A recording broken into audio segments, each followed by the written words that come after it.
Morning my dear friends. ఈరోజు మనం respiratory system of human beings అంటే మానవుల్లో ఉన్నటువంటి శ్వాస వ్యవస్థ గురించి ఒకసారి మనం మాట్లాడుకుందాం. ఇది శ్వాస వ్యవస్థ, మానవుల్లో ఉండే శ్వాస వ్యవస్థ.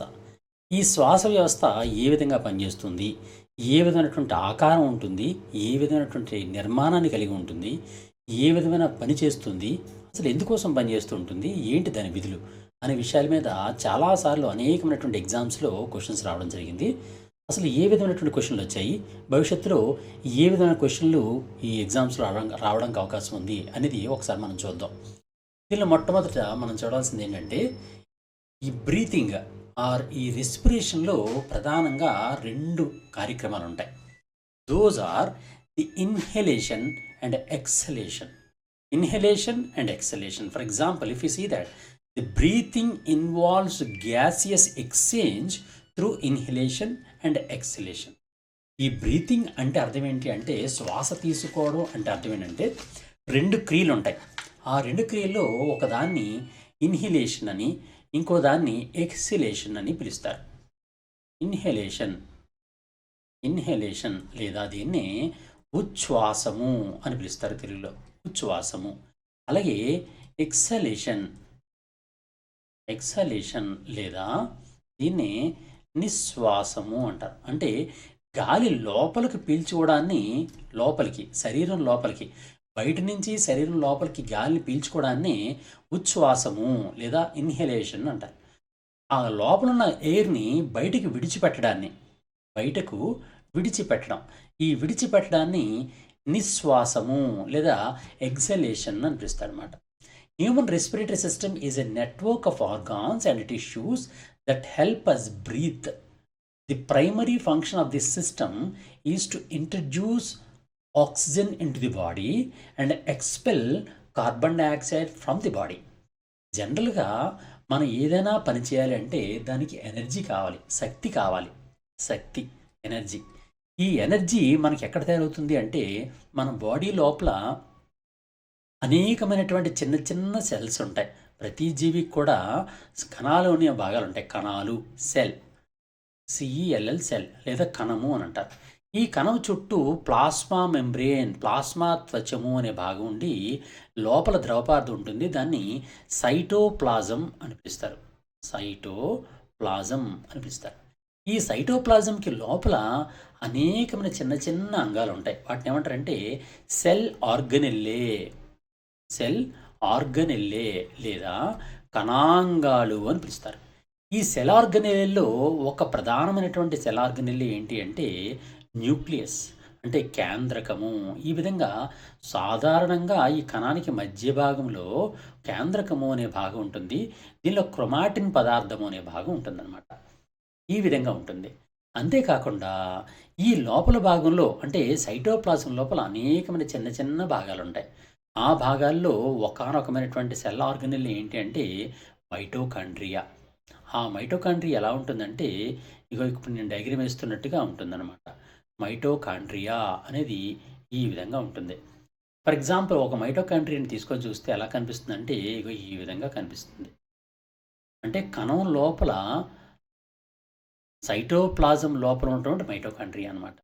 ఇది బయట ఒక పొరను కలిగి ఉంటుంది, లోపల మరో పొర ఉంటుంది. ఆ మరో పొర ఎలా ఉంటుందంటే ఈ విధంగా ముడుతులను కలిగి ఉంటుందన్నమాట. ఈ లోపల పొర ఈ విధంగా ముడుతులను కలిగి ఉంటుంది. ఇలా ముడుతులను కలిగి ఉంటుంది. ఓకే, ఈ విధంగా ఉంటుందన్నమాట. ఈ ముడుతులు కలిగినటువంటి ఈ ముడుతులను ఏమంటారంటే క్రిస్టే అని పిలుస్తారు. ఈ క్రిస్టేకి అతుక్కొని అనేకమైనటువంటి F1 గ్రాన్యూల్స్ లేదా ఆక్సిజోమ్స్ అనేటటువంటి భాగాలు ఉంటాయన్నమాట. F1 గ్రాన్యూల్స్ లేదా ఆక్సిజోమ్స్, ఇవి ఆక్సిజోమ్స్ అనమాట. ఆక్సిజోమ్స్ లేదా F1 గ్రాన్యూల్స్ అంటారు వీటిని. ఈ F1 గ్రాన్యూల్స్ లేదా ఆక్సిజోమ్స్ అని ఉంటాయి. ఈ F1 గ్రాన్యూల్స్ అండ్ ఆక్సిజోమ్స్ అంటే ఈ పార్ట్ అంతటిని కలిపి మైటోకాండ్రియా అని పిలుస్తారనమాట. ఈ మైటోకాండ్రియా ఏం చేస్తుందంటే ఈ జీవికి అవసరమైనటువంటి ఎనర్జీని ప్రొడ్యూస్ చేస్తూ ఉంటుంది. చూడండి, మనకి ఏదైనా శక్తి కావాలి, ఏదైనా పని చేయాలంటే ఎనర్జీ కావాలి. ఆ ఎనర్జీని ఉత్పత్తి చేసేవాళ్ళు ఎవరు అంటే మైటోకాండ్రియా అనమాట. అయితే ఈ మైటోకాండ్రియా ఎనర్జీని ఉత్పత్తి చేస్తూ ఉంటుంది కాబట్టి దాన్ని ఏమని పిలుస్తారంటే కణ శక్తి భాండాగారము అని పిలుస్తారు. కణ శక్తి భాండాగారము లేదా దీన్ని power house of the cell అని పిలుస్తారు. పవర్ హౌస్ ఇది చాలా చాలా ఇంపార్టెంట్ క్వశ్చన్ అండి. Power house of the cell అని దేన్ని పిలుస్తారు అని అడుగుతాడనమాట. Power house of the cell అని దేన్ని పిలుస్తారు? సెల్ లోపల ఉన్నటువంటి కణ శక్తి భాండాగారం అయినటువంటి మైటోకాండ్రియాని power house of the cell అని పిలుస్తారనమాట. ఈ పవర్ హౌస్ ఆఫ్ ది సెల్లో ఎనర్జీ తయారవుతూ ఉంటుంది. అయితే ఎనర్జీ తయారవ్వాలి అంటే అంటే ఈ power house of the cell లేదా మైటోకాండ్రియాలో ఎనర్జీ ప్రొడక్షన్ జరగాలి అంటే మైటోకాండ్రియాకి ఒక 2 పదార్థాలు బేసల్ పదార్థాలను ఇవ్వాలన్నమాట. ఆ 2 ఏంటి అంటే ఒకటి గ్లూకోజ్ ఇవ్వాలి. అదేవిధంగా 2 ఆక్సిజన్ ఇవ్వాలి. ఈ ఆక్సిజన్ మరియు గ్లూకోజ్ ఈ రెండింటినీ కలిపి ఇది ఎనర్జీ కింద తయారు చేస్తూ ఉంటుందన్నమాట మైటోకాండ్రియా. చూడండి, జాగ్రత్తగా గమనించండి. మనం ఆహారం జీర్ణం చేసుకున్న తర్వాత గ్లూకోజ్ అనేది రక్తంలోకి వెళ్ళింది. ఆ గ్లూకోజ్ రక్తం ద్వారా కణానికి అందించబడి కణమ ద్వారా మైటోకాండ్రియాకి అందించబడుతుంది. ఆ విధంగా గ్లూకోజ్ అనేది మైటోకాండ్రియాకి అందుతుంది. అదేవిధంగా మనం శ్వాసక్రియ ద్వారా ముక్కు ద్వారా తీసుకున్నటువంటి గాలిలో ఉండే ఆక్సిజన్ని మన లంగ్స్ అంటే ఊపిరితిత్తులు పీల్చుకొని రక్తానికి అందిస్తాయి. ఆ రక్తంలో ఉన్నటువంటి ఆ ఆక్సిజన్ అనేది ప్రతి కణానికి అందించబడుతుంది.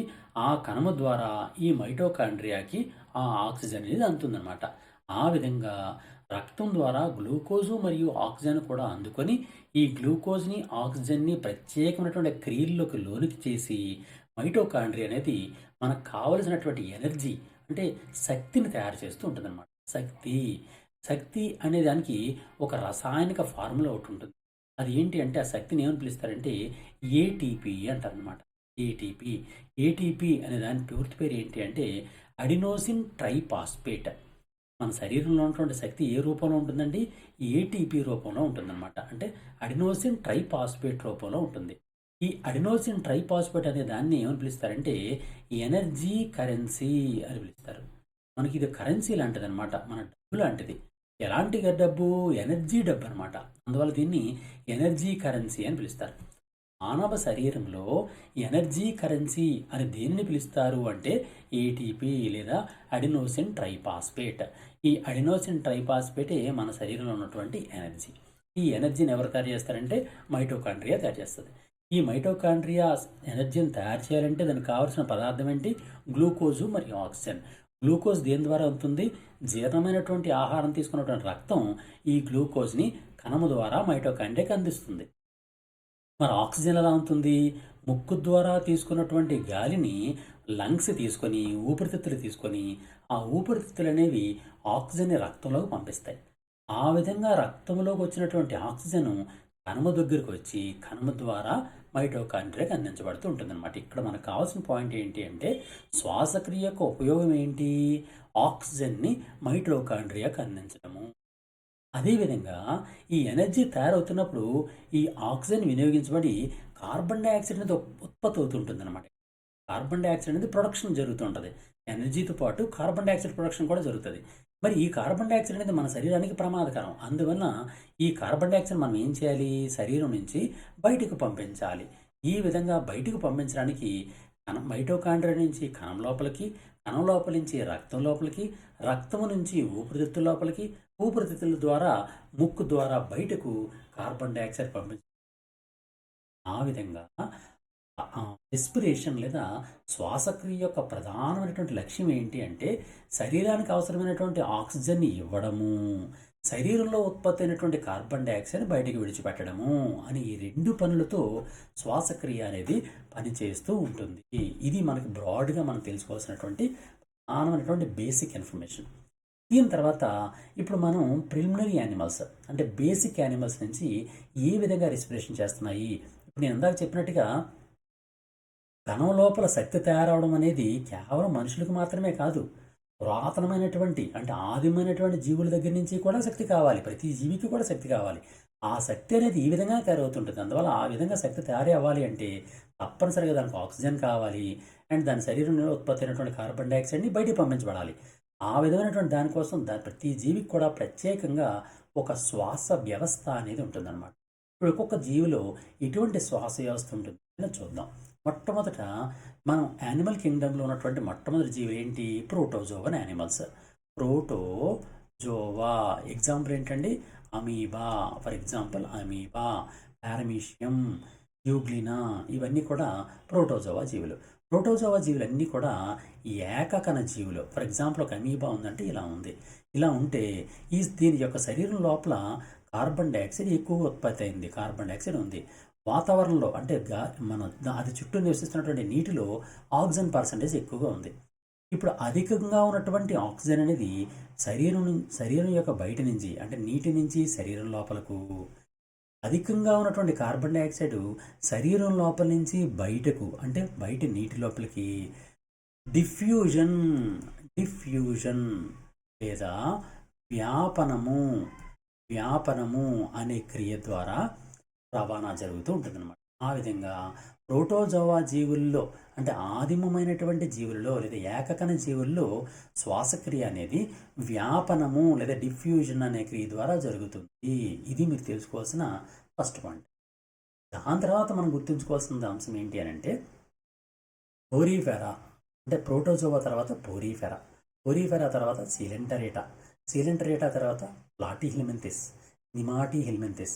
ఇవన్నిటిలో కూడా ఈ విధంగానే డిఫ్యూజను, ఆస్మాసిస్ అనే పద్ధతుల ద్వారానే ఈ శ్వాసక్రియ అనేది జరుగుతుంది. ప్రత్యేకమైనటువంటి అవయవాలు ఏవి కూడా ఉండవు. కానీ మొట్టమొదట ప్రత్యేకంగా శ్వాసక్రియ కోసం అవయవాన్ని ఏర్పాటు చేసుకున్నటువంటి జీవులు ఏవి అంటే ఎర్త్వార్మ్స్, అంటే అనిలిడా జీవులు అనమాట. అనిలిడా ఇది ఏ వర్గం అండి? అనిలిడా అనే వర్గం అనమాట. అనిలిడా లాస్ట్ క్లాస్లో మనం చెప్పుకున్నాం. అనిలిడా ఈ అనిలిడా వర్గానికి ఏం చెందుతాయి? వానపాము, ఎర్త్వామ్ అని చెప్తుంది. ఈ వానపాము అనేది ఎలా ఉంటుందంటే సన్నగా భూమి లోపలికి బొరియలు చేసుకొని వెళ్తూ ఉంటుంది కదండి, మీరు ఆల్రెడీ చూసే ఉంటారు. ఆ ఎర్త్వామ్ అనేది ఈ విధంగా సన్నగా పొడవుగా ఉంటుంది. అయితే దీని శరీరం పైభాగంలో ఇలా ఉంటుంది. దీని శరీరం పైభాగం అంతా కూడా తేమగా ఉంటుంది, అంటే మాయిస్ట్గా ఉంటుంది. అంటే దీని శరీరం పైభాగంలో మ్యూకస్ గ్లాండ్స్ ఉంటాయి. అందువలన ఇది మ్యూకస్ని సెక్రెట్ చేస్తుంది. అందులో ఇది తేమగా ఉంటుంది.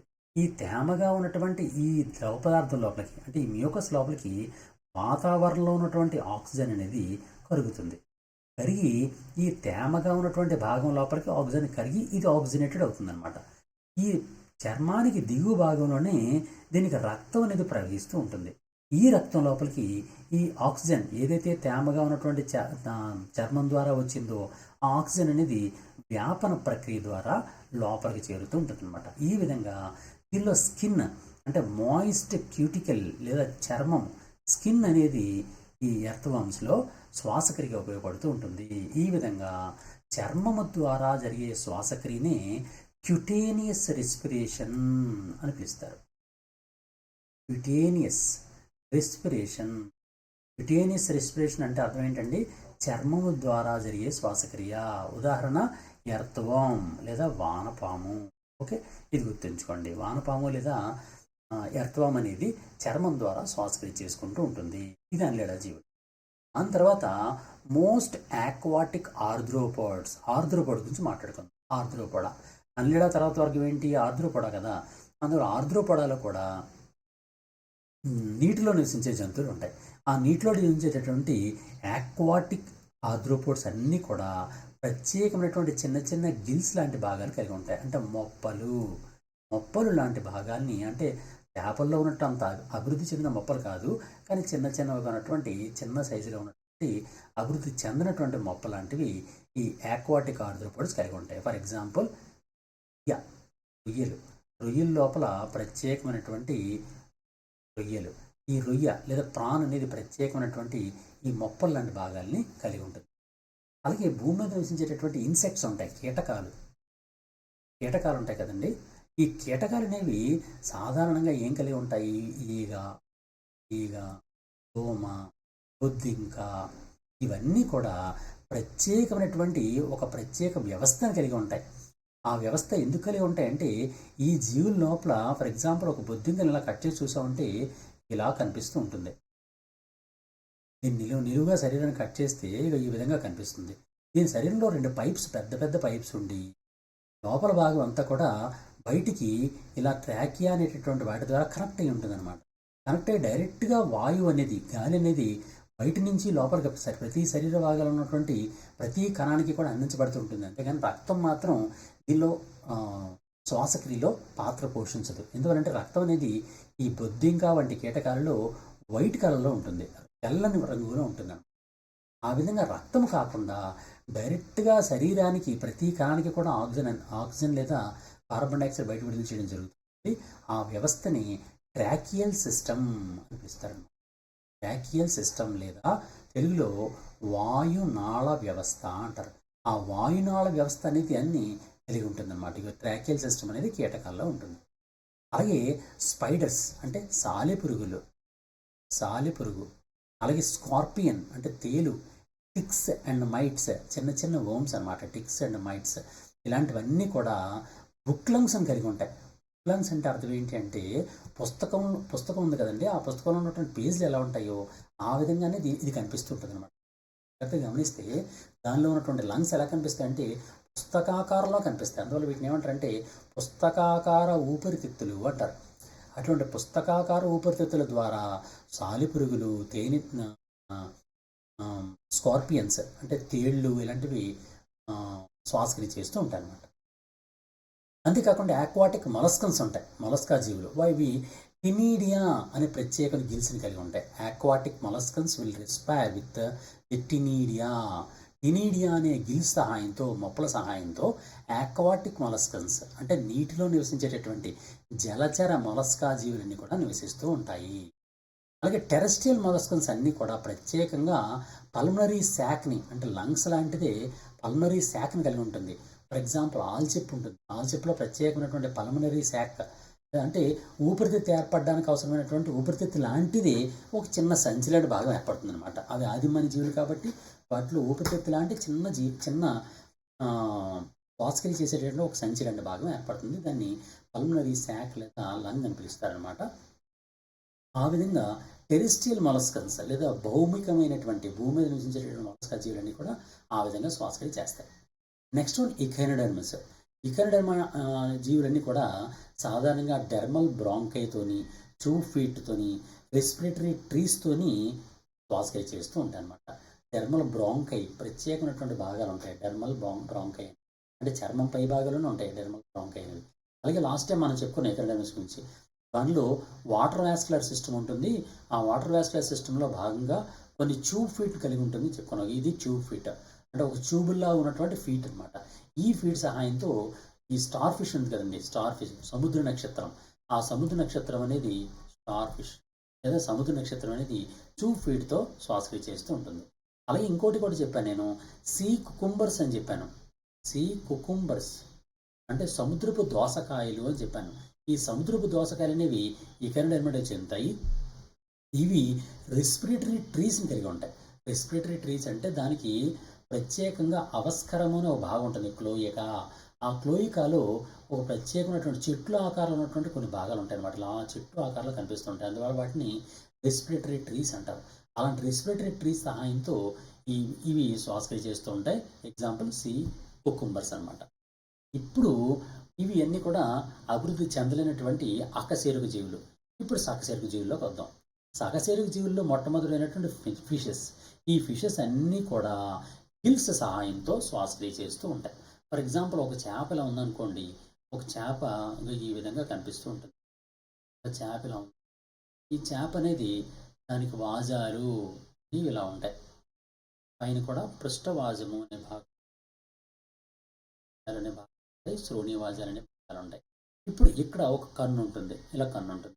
ఇప్పుడు ఇక్కడ ఒక మొప్ప అనే భాగం ఉంటుంది. మీకు చూడండి ఇక్కడ ఇలా ప్రత్యేకమైనటువంటి ఒక ఒపర్కిలం అనేటువంటి ఒక ఫలకం వంటి భాగం ఉంటుంది. ఈ ఫలకాన్ని ఓపెన్ చేసామంటే దీని లోపల అనేకమైనటువంటి మొప్పలు అనేటటువంటి రేఖల వంటి భాగాలు ఉంటాయి. నోటి ద్వారా తీసుకున్నటువంటి నీటిని ఈ మొప్పల ద్వారా బయటకు పంపిస్తుంటుంది చేప. ఈ విధంగా పంపించడం వల్ల ఈ నీటిలో ఉన్నటువంటి ఆక్సిజన్ ఉంది కదండి, ఈ ఆక్సిజన్ని ఈ మొప్పలు అనేవి తీసుకొని తన రక్తం లోపలికి అంటే బ్లడ్ లోపలికి అందించబడుతూ ఉంటుంది అనమాట. ఆ విధంగా జలశ్వాసక్రియ చేస్తూ ఉంటుంది ఫిష్. దానికోసం ప్రత్యేకంగా చేపల్లో మొప్పలు గిల్స్ అనే భాగాలు ఉంటాయి. అలాగే యాంఫీబియా, ఫిషెస్ తర్వాత అభివృద్ధి చెందిన జీవులు యాంఫీబియా అంటే ఉభయచరాలు. ఉభయచరాల లార్వాలు అయితే గిల్స్ని కలిగి ఉంటాయి. ఉభయచర లార్వా ఫర్ ఎగ్జాంపుల్ కప్ప ఉందనుకోండి, కప్ప లార్వా పేరు ఏం పేరు? ట్యాడ్పోల్. ట్యాడ్పోల్ లార్వా అంటారు. కప్పలో ఉన్నటువంటి లార్వాని ట్యాడ్పోల్ లార్వా అంటారు. ఆ కప్ప ట్యాడ్పోల్ లార్వా అనేది చేపలాగే కనిపిస్తుంటుంది. ఎలా కనిపిస్తుందంటే ఇలా కనిపిస్తుంది. మనకు డయాగ్రామ్లో ఇలా చూస్తే విధంగా కనిపిస్తుంది. కప్ప యొక్క ట్యాడ్పోల్ లార్వా ఎగ్జాక్ట్గా చేప ఎలా ఉంటుందో అలాగే ఉంటుంది, ఇలా ఉంటుంది. ఇది ఒక ప్రత్యేకమైనటువంటి ఈ విధంగా ఈదడం కోసం ఒక ప్రత్యేకమైన భాగాన్ని కూడా కలిగి ఉంటుంది. దీనికి ప్రత్యేకంగా మొప్పలు అనే భాగాలు ఉంటాయి. అందులో యాంఫీబియాలో ఉన్నటువంటి లార్వాస్ అన్నీ కూడా గిల్స్ మొప్పను కలిగి ఉంటాయి. అదే అడల్ట్ ఫ్రాగ్ ఉందనుకోండి, అంటే కప్ప పెద్దగా అభివృద్ధి చెందినటువంటి కప్ప, ఆ కప్ప మూడింటి ద్వారా శ్వాసక్రియ చేస్తుంటుంది. 3 శ్వాసవ్యాలు ఉంటాయి. ఒకటి ఏంటంటే స్కిన్, దాని చర్మంతో శ్వాసక్రియ జరుగుతుంది. చర్మీయ శ్వాసక్రియ లేదా క్యుటేనియస్ రెస్పిరేషన్ అనేది కప్పల్లో కనిపిస్తూ ఉంటుంది. నీటిలో ఉన్నప్పుడు అది కప్పతో స్కిన్తో కూడా శ్వాసక్రియ జరపగలదు. అలాగే నోరు తెరుచుకొని ఉంటుంది కప్ప ఎప్పుడు కూడా. దానికి కారణం ఏంటంటే దాని నోటి లోపల ఉండే కుహరాని పేరు ఏం పేరేమో మామూలుగా బక్కల్ క్యావిటీ అంటారు. ఆ బక్కల్ క్యావిటీ అలాగే గొంతుని ఫ్యారింగ్స్ అంటారు. ఆ బక్కల్ క్యావిటీలోను ఫ్యారింగ్స్ ఉన్నటువంటి కుహరం అనుగుణంగా ఆ దాంతో కూడా అంటే బక్కల్ క్యావిటీతోనూ ఫ్యారింగ్స్తో కూడా శ్వాసక్రియ చేయగలదు. దాన్ని ఏమంటారంటే బక్కో ఫ్యారింజియల్ లైనింగ్ అంటారు. ఆ బక్కో ఫ్యారింజియల్ లైనింగ్తో కూడా శ్వాసక్రియ చేస్తూ ఉంటుంది.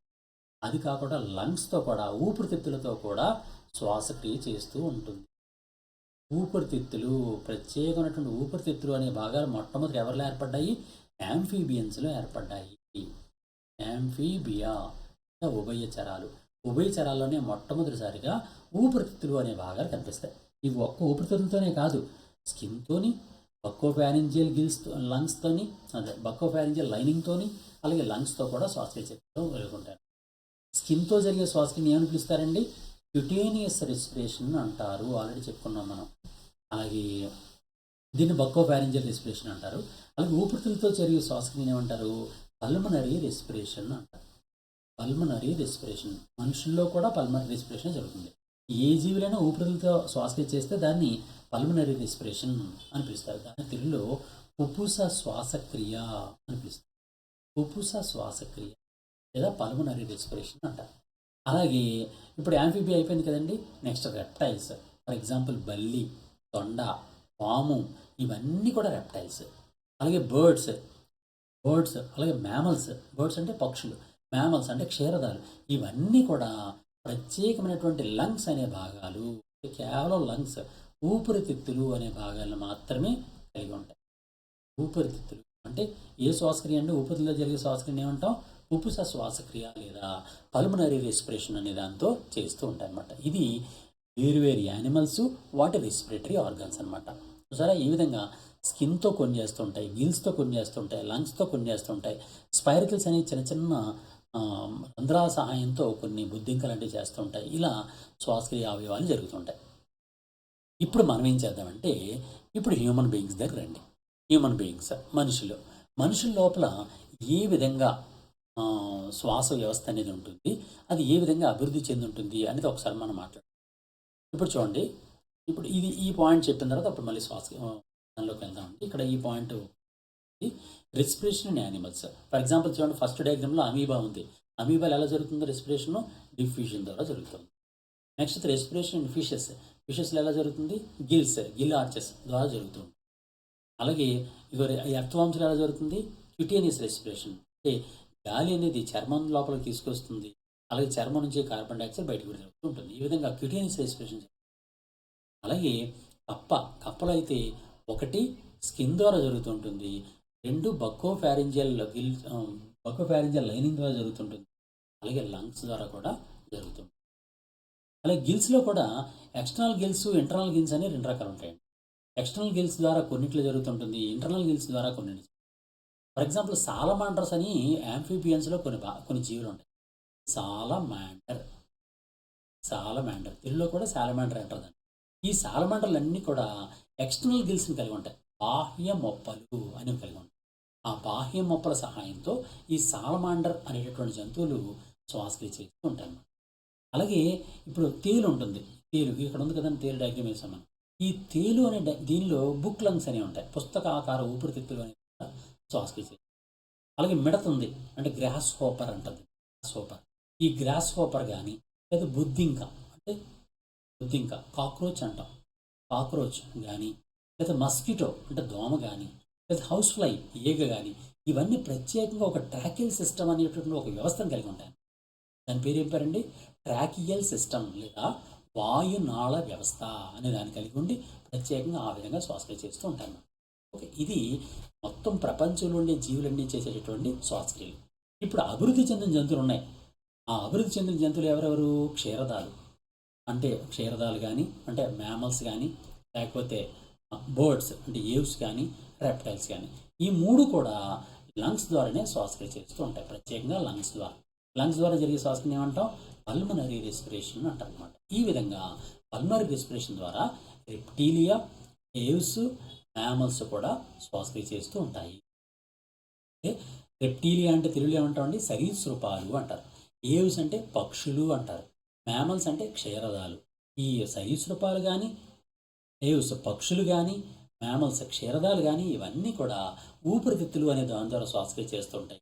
ఊపిరితిత్తుల ద్వారా జరిగే శ్వాసక్రియనే పల్మనరీ రెస్పిరేషన్ అని పిలుస్తారు అనమాట. ఓకే, ఇప్పుడు మనం అసలు పాయింట్లోకి వెళ్దాం. ఇప్పుడు హ్యూమన్ బీయింగ్స్లో ఉన్నటువంటి రెస్పిరేటరీ సిస్టమ్ గురించి ఒకసారి మనం మాట్లాడదాం. హ్యూమన్ బీయింగ్స్లో రెస్పిరేటరీ సిస్టమ్ ఎలా ఉంటుంది, ఏ విధంగా ఉంటుంది అన్నది ఒకసారి మనం మాట్లాడదాం.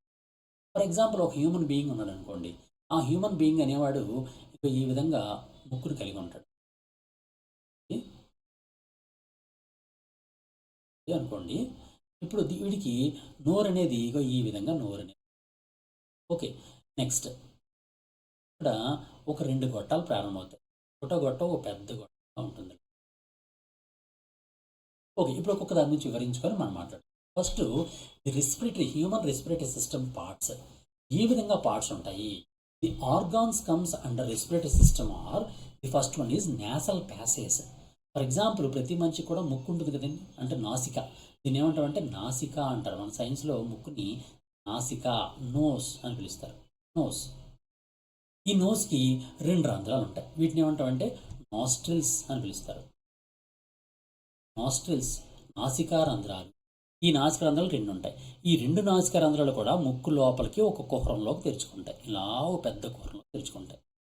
ఇలా ఒక కుహరం ఉంటుందన్నమాట. ఇది కుహరం. అంటే నాసిక లోపల ఒక ఛాంబర్ ఉంటుంది, ఒక పెద్ద ఛాంబర్. ఆ ఛాంబర్ని ఇది ఛాంబర్. ఈ ఛాంబర్ని ఏమంటారంటే నేసల్ ఛాంబర్ లేదా దీన్ని ఏమని పిలుస్తారంటే నాసికా కుహరము అని పిలుస్తారు. తెలుగులో నాసికా కుహరము అంటారు. నాసికా కుహరము లేదా నాసల్ ఛాంబర్ లోపలికి ఈ నాస్ట్రిల్స్ అనేవి గాలిని తీసుకొస్తాయి అన్నమాట. ఇక్కడ నేసల్ ఛాంబర్స్లోనే అనేకమైనటువంటి గ్లాండ్స్ ఉంటాయి. ఏం గ్లాండ్స్ ఉంటాయి? మ్యూకస్ గ్లాండ్స్ ఉంటాయి.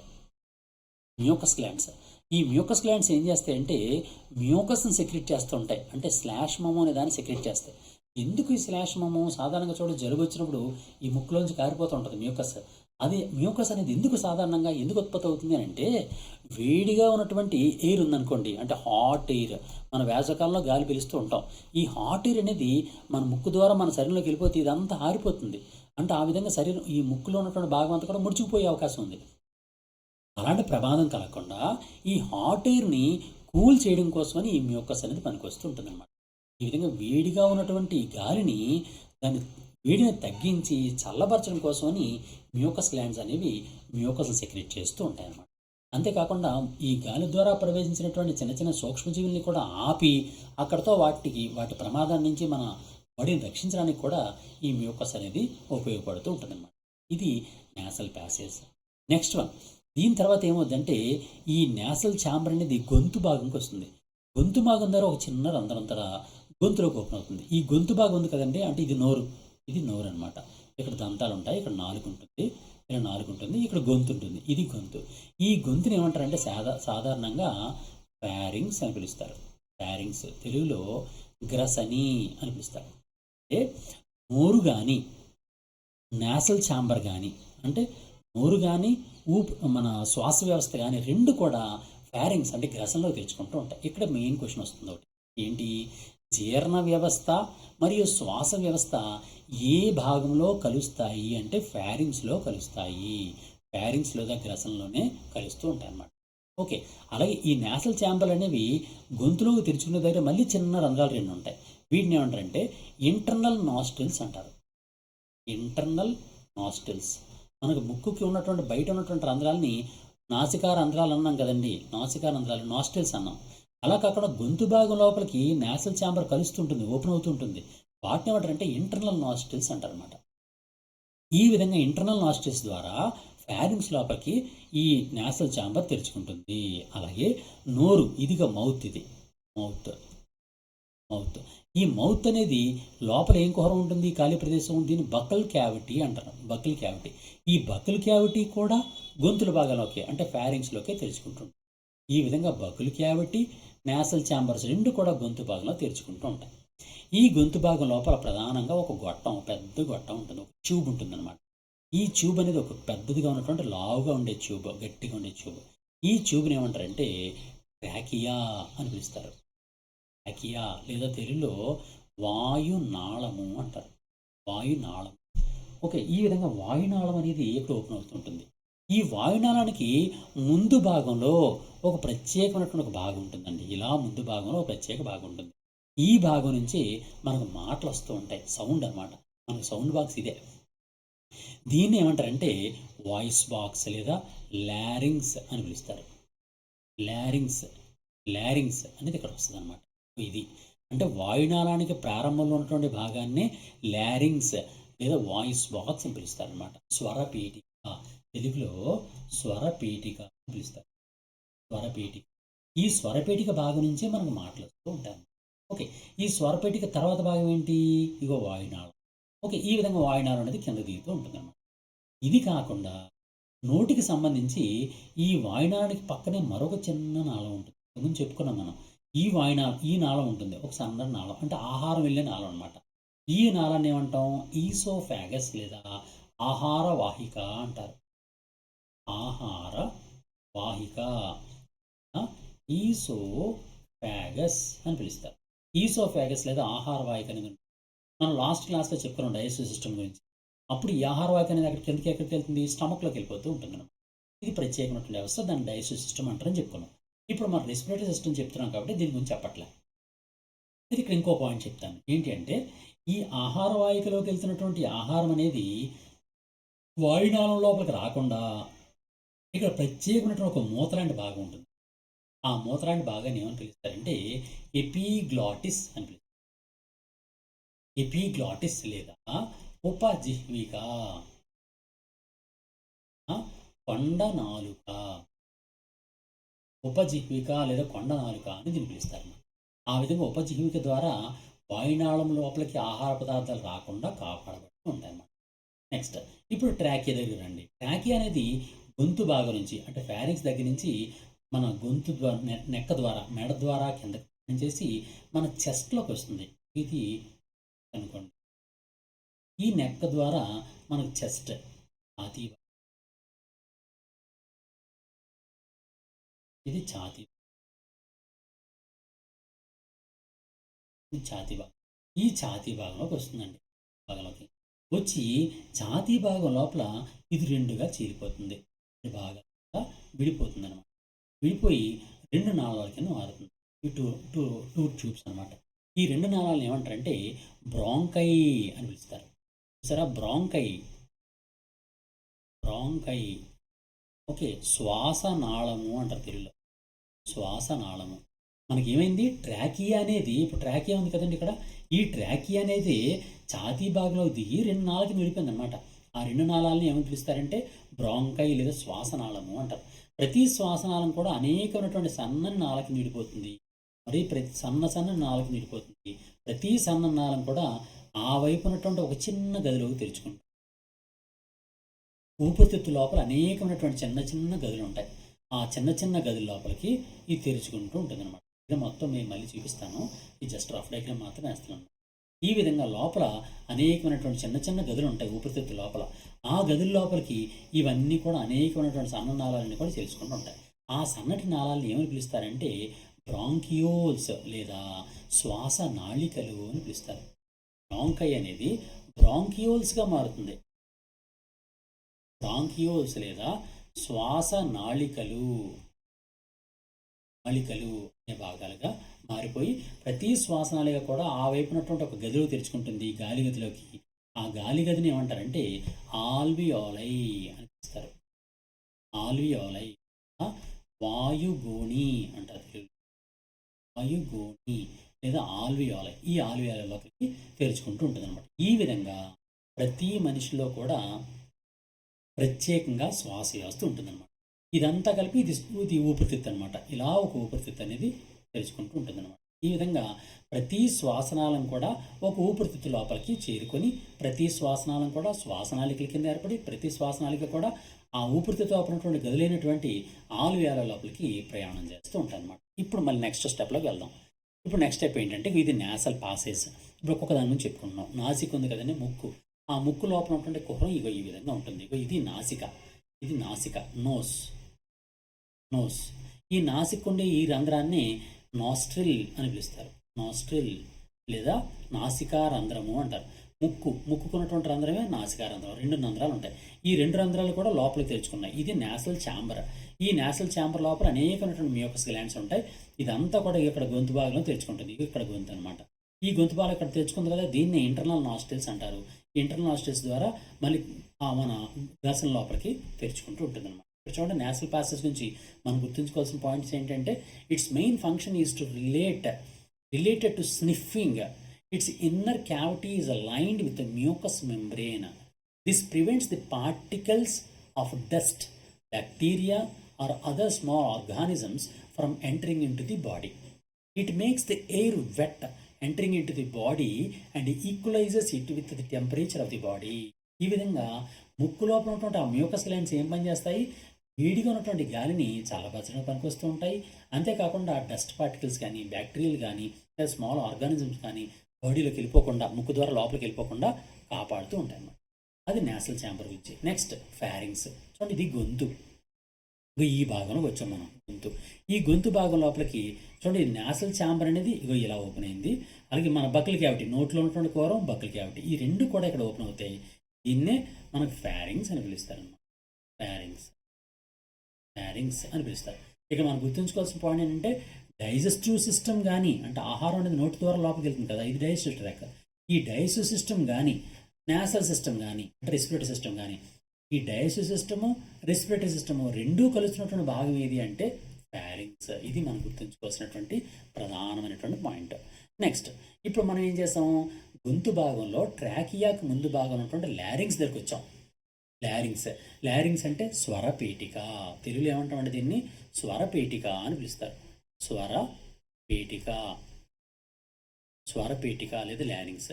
ఈ లారింగ్స్ అనేది pharynx open into anterior wider part of trachea called లారింగ్స్. ఈ ట్రాకియా ఉంది కదండి, ఇగో ఇది ట్రాకియా.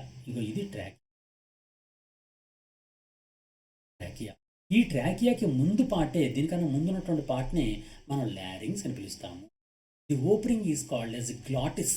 మనం ఆల్రెడీ చెప్పుకున్నాం గ్లాటిస్ అని. ఇక్కడ ఉన్నటువంటి ఈ పార్ట్ని ఏమంటారంటే గ్లాటిస్ అంటారు. దీని యొక్క ఓపెనింగ్ మొట్టమొదటి పార్ట్ని గ్లాటిస్ అని పిలుస్తారు. ఈ cartilaginous flop like structure cover the glottis called epiglottis which prevents the entry of food during swallowing. ఇప్పుడు ఈ లారింగ్స్కి పైన ఉన్నటువంటి భాగాన్ని ఏమని చెప్పాను? గ్లాటిస్ అని చెప్పాను కదండి. ఇది గ్లాటిస్ అన్నాం. ఈ గ్లాటిస్ పైన ఒక ప్రత్యేకమైన మూత ఉంటుంది. ఈ మూత, ఇగో ఇది మూత అనమాట. ఈ మూత ఏం చేస్తూ ఉంటుందంటే ఎటువంటి ఆహార పదార్థం కూడా ఈ ట్రాకియాలోకి వెళ్ళిపోకుండా రక్షిస్తూ ఉంటుంది అనమాట. దాన్నే ఎపిగ్లాటిస్ అంటారు. ఈ epiglottis. A pair of vocal card is present inside the లారింగ్స్ help in producing sound. Hence లారింగ్స్ is also known as voice box. ఇందులో ప్రత్యేకమైనటువంటి 2 కార్డ్స్ ఉంటాయండి. వాటిని ఏమంటారంటే వాకల్ కార్డ్స్ అంటారనమాట. ఇవి వాకల్ కార్డ్స్. ఈ వాకల్ కార్డ్స్ ఏం చేస్తాయంటే ఆ మూమెంట్ ఇస్తూ ఉంటాయి. ఆ మూమెంట్కి అనుగుణంగానే మనకు సౌండ్ వస్తూ ఉంటుంది అనమాట. ఈ విధంగా లారింగ్స్లో స్వరపేటికలో ఉన్నటువంటి శబ్దాన్ని ఇచ్చే భాగాలు ఏంటి అంటే వోకల్ కార్డ్స్ అనమాట. దీని తెలుగు ఏమంటారంటే వోకల్ కార్డ్స్ని స్వరతంత్రులు అని పిలుస్తారు. స్వరతంత్రులు. ఫర్ ఎగ్జాంపుల్ వీణ కానీ, గిటార్ కానీ మోగిస్తున్నప్పుడు అటు తీగలే మోగుతుంటాయి కదా, అలాంటి తీగలు అనమాట. వీటిని ఏమంటారంటే స్వరతంత్రులు లేదా వోకల్ కార్డ్ అంటారు. అలాంటి వోకల్ కార్డు ఒక పేరు ఉంటుంది అనమాట, జత ఉంటుంది. అందువల్ల లారింగ్స్ని ఏమంటారంటే వాయిస్ బాక్స్ అని పిలుస్తారు. ఓకే, జాగ్రత్త గుర్తుంచుకోండి, ఇవన్నీ చాలా ఇంపార్టెంట్ పాయింట్. Next trachea. ఇప్పుడు చూడండి, ఇప్పుడు మనకి గొంతు భాగం నుంచి కిందకు వచ్చిన తర్వాత ఒక పొడవైన గొట్టం ఉందని చెప్పాను కదా, ఇది అనమాట గొట్టం. ఈ గొట్టాన్ని ట్రాకియా అంటారు. ట్రాకియా. ఈ ట్రాకియా అనేది ఓ పెద్దదిగా ఉన్నటువంటి ఒక గొట్టం. ఈ ట్రాకియా అనేది ఎప్పుడు కూడా ఏం జరుగుతుందంటే ప్రత్యేకమైనటువంటి కొన్ని ఎముకలతో రక్షించబడుతూ ఉంటుంది. ఫర్ ఎగ్జాంపుల్ ఒక ట్రాకియాలో ఉందనుకోండి, ఇగో ఇది ట్రాకియా. ఈ ట్రాకియా అనేది సి ఆకారంలో ఉన్నటువంటి కార్టిలేజినస్ రింగ్స్తో ప్రొటెక్ట్ చేయబడుతూ ఉంటుంది ఇలాగా. ఎందుకంటే అది ముడిచిపోకుండా, ఎప్పుడు ముడిచిపోకుండా ఉండడం కోసమని సి ఆకారం. చూడండి, ఇది ఒక సి, దీనికి రివర్స్లో ఇంకొక సి, మళ్ళీ ఇంకొక సి, ఇంకో రివర్స్లో ఇంకో సి, ఇలా ఒక సికి రివర్స్లో మరొక సి అమరుతూ కొన్ని కార్టిలేజినస్ బోన్స్ అనేవి దీన్ని ప్రొటెక్ట్ చేస్తూ ఉంటాయి అన్నమాట. ఎందుకంటే ట్రాకీ అనేది ఎప్పుడు ముడుచుకుపోకుండా ఉండాలి, ఎప్పుడు గాలి లోపల ప్రవేశిస్తూ ఉండాలి, బయటికి వస్తూ ఉండాలి. ఈ విధంగా మూమెంట్స్ ఆఫ్ ఎయిర్ అనేది జరుగుతూ ఉండాలి, ఎప్పుడు మూసుకుపోకూడదు. అలా మూసుకుపోకుండా ఉండడం కోసమని ప్రత్యేకమైనటువంటి సి ఆకారంలో ఉన్నటువంటి కార్టిలేజినస్ రింగ్స్ అనేవి దీనిలో ఉంటాయన్నమాట. చూడండి, మెయిన్ పాయింట్స్ కొంచెం. From the base of the లారింగ్స్ A tube is arises, passes through the neck and reaches up to middle of the thorax is called as trachea. Okay, అంటే లారింగ్స్ నుంచి ప్రారంభమై నెక్క ద్వారా ప్రయాణం చేసి ఛాతీ భాగం యొక్క మధ్య భాగం వరకు ప్రయాణం చేసి అక్కడ రెండు భాగాలుగా విడిపోతున్నటువంటి గొట్టాన్ని ట్రాకియా అంటారు. It is supported by C shaped cartilaginous rings. C షేప్లో ఉన్నటువంటి కార్టిలేజినస్ అంటే మృదులాస్థి రింగ్స్ అనేవి దీన్ని రక్షిస్తూ ఉంటాయి అన్నమాట. Internally trachea is lined by ciliated and mucus secreting epithelium. ఈ ట్రాకియా అనేది లోపల భాగంలో అనేకమైనటువంటి సీలియేటెడ్ అంటే అనేకమైనటువంటి చిన్న చిన్న శైలికలు కలిగినటువంటి భాగాలతోని మ్యూకస్ సెక్రెటింగ్ ఎపిథీలియంతో రక్షించబడుతూ ఉంటుందన్నమాట. Next bronchi. ఇప్పుడు ఆల్రెడీ చెప్పుకున్నాం కదండి, మనకి ట్రాకియా అనేది చూడండి, ఇది ట్రాకియా. ఈ ట్రాకియా అనేది సన్న నాళాల కింద విడిపోయింది, రెండు నాళాల కింద. ఈ రెండు నాళాలను ఏమంటారంటే బ్రాంకై అంటారు. చెప్పాను, బ్రాంకై లేదా శ్వాస నాళాలు అంటారు. శ్వాసనాళాలు ఎన్ని ఉంటాయండి? రెండు ఉంటాయి. ట్రాకియా ఎన్ని ఉంటాయండి? ఒకటే ఉంటుంది. ట్రాకియా ఒకటే ఉంటుంది, ఇది రెండుగా విడిపోతుంది. ఆ రెండు కూడా శ్వాసనాళాలు, రెండు శ్వాసనాళాలు. ప్రతి శ్వాసనాళం కూడా మళ్ళీ సన్న నాళాకి విడిపోయింది. ఆ నాళాలు ఏమంటాం? బ్రాంకియోల్ అని పిలుస్తారు. బ్రాంకియోల్స్. వాటిని తెలుగులో శ్వాస నాళికలు అంటారు. శ్వాస నాళికల సంఖ్య ఎంత? అనేకం, మినీ, చాలా సంఖ్యలో, అనేక సంఖ్యలో శ్వాసనాళికలు ఉంటాయి. ప్రతి శ్వాసనాళిక కూడా ఒక గదిలో తెరుచుకుంటూ ఉంటుంది. ఇలా ఒక గది ఉంటుంది అనమాట. అంటే ప్రతి శ్వాసనాళం కూడా ఆ వైపు ఉన్నటువంటి ఒక ఊపిరితిత్తు లోపలికి తెరుచుకుంటూ ఉంటుంది అనమాట. ఇది ఒక ఊపిరితిత్తి. అలాగే మరో ఊపిరితిత్తు అనేది ఇటువైపు, ఈ విధంగా మరో ఊపిరితిత్తు ఉంటుంది. ఇలా ఊపిరితిత్తు. ప్రతి ఊపిరితిత్తులోకి వెళ్ళినటువంటి బ్రాంకై అనేది బ్రాంక్యూల్స్ కింద విడిపోతుంది.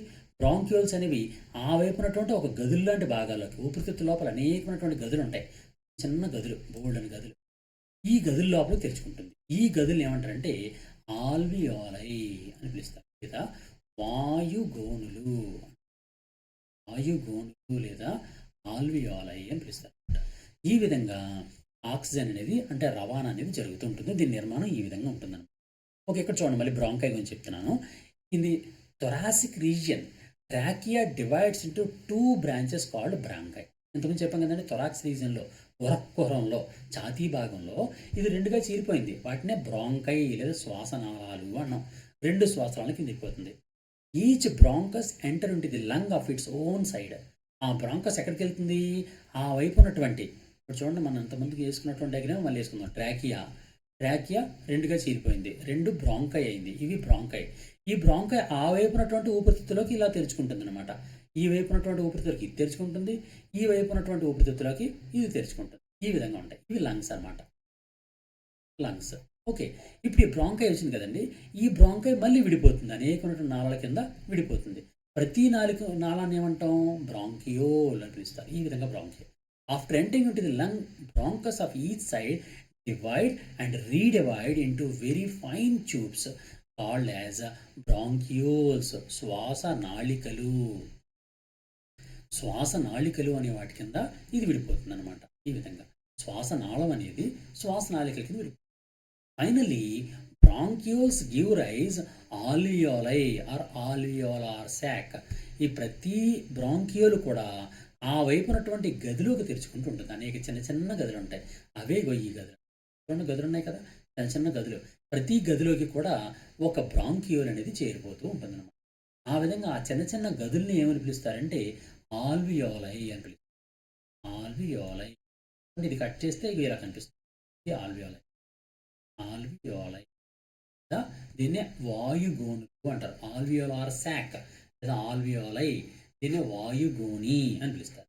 ఈ alveoli are the site of gaseous exchange.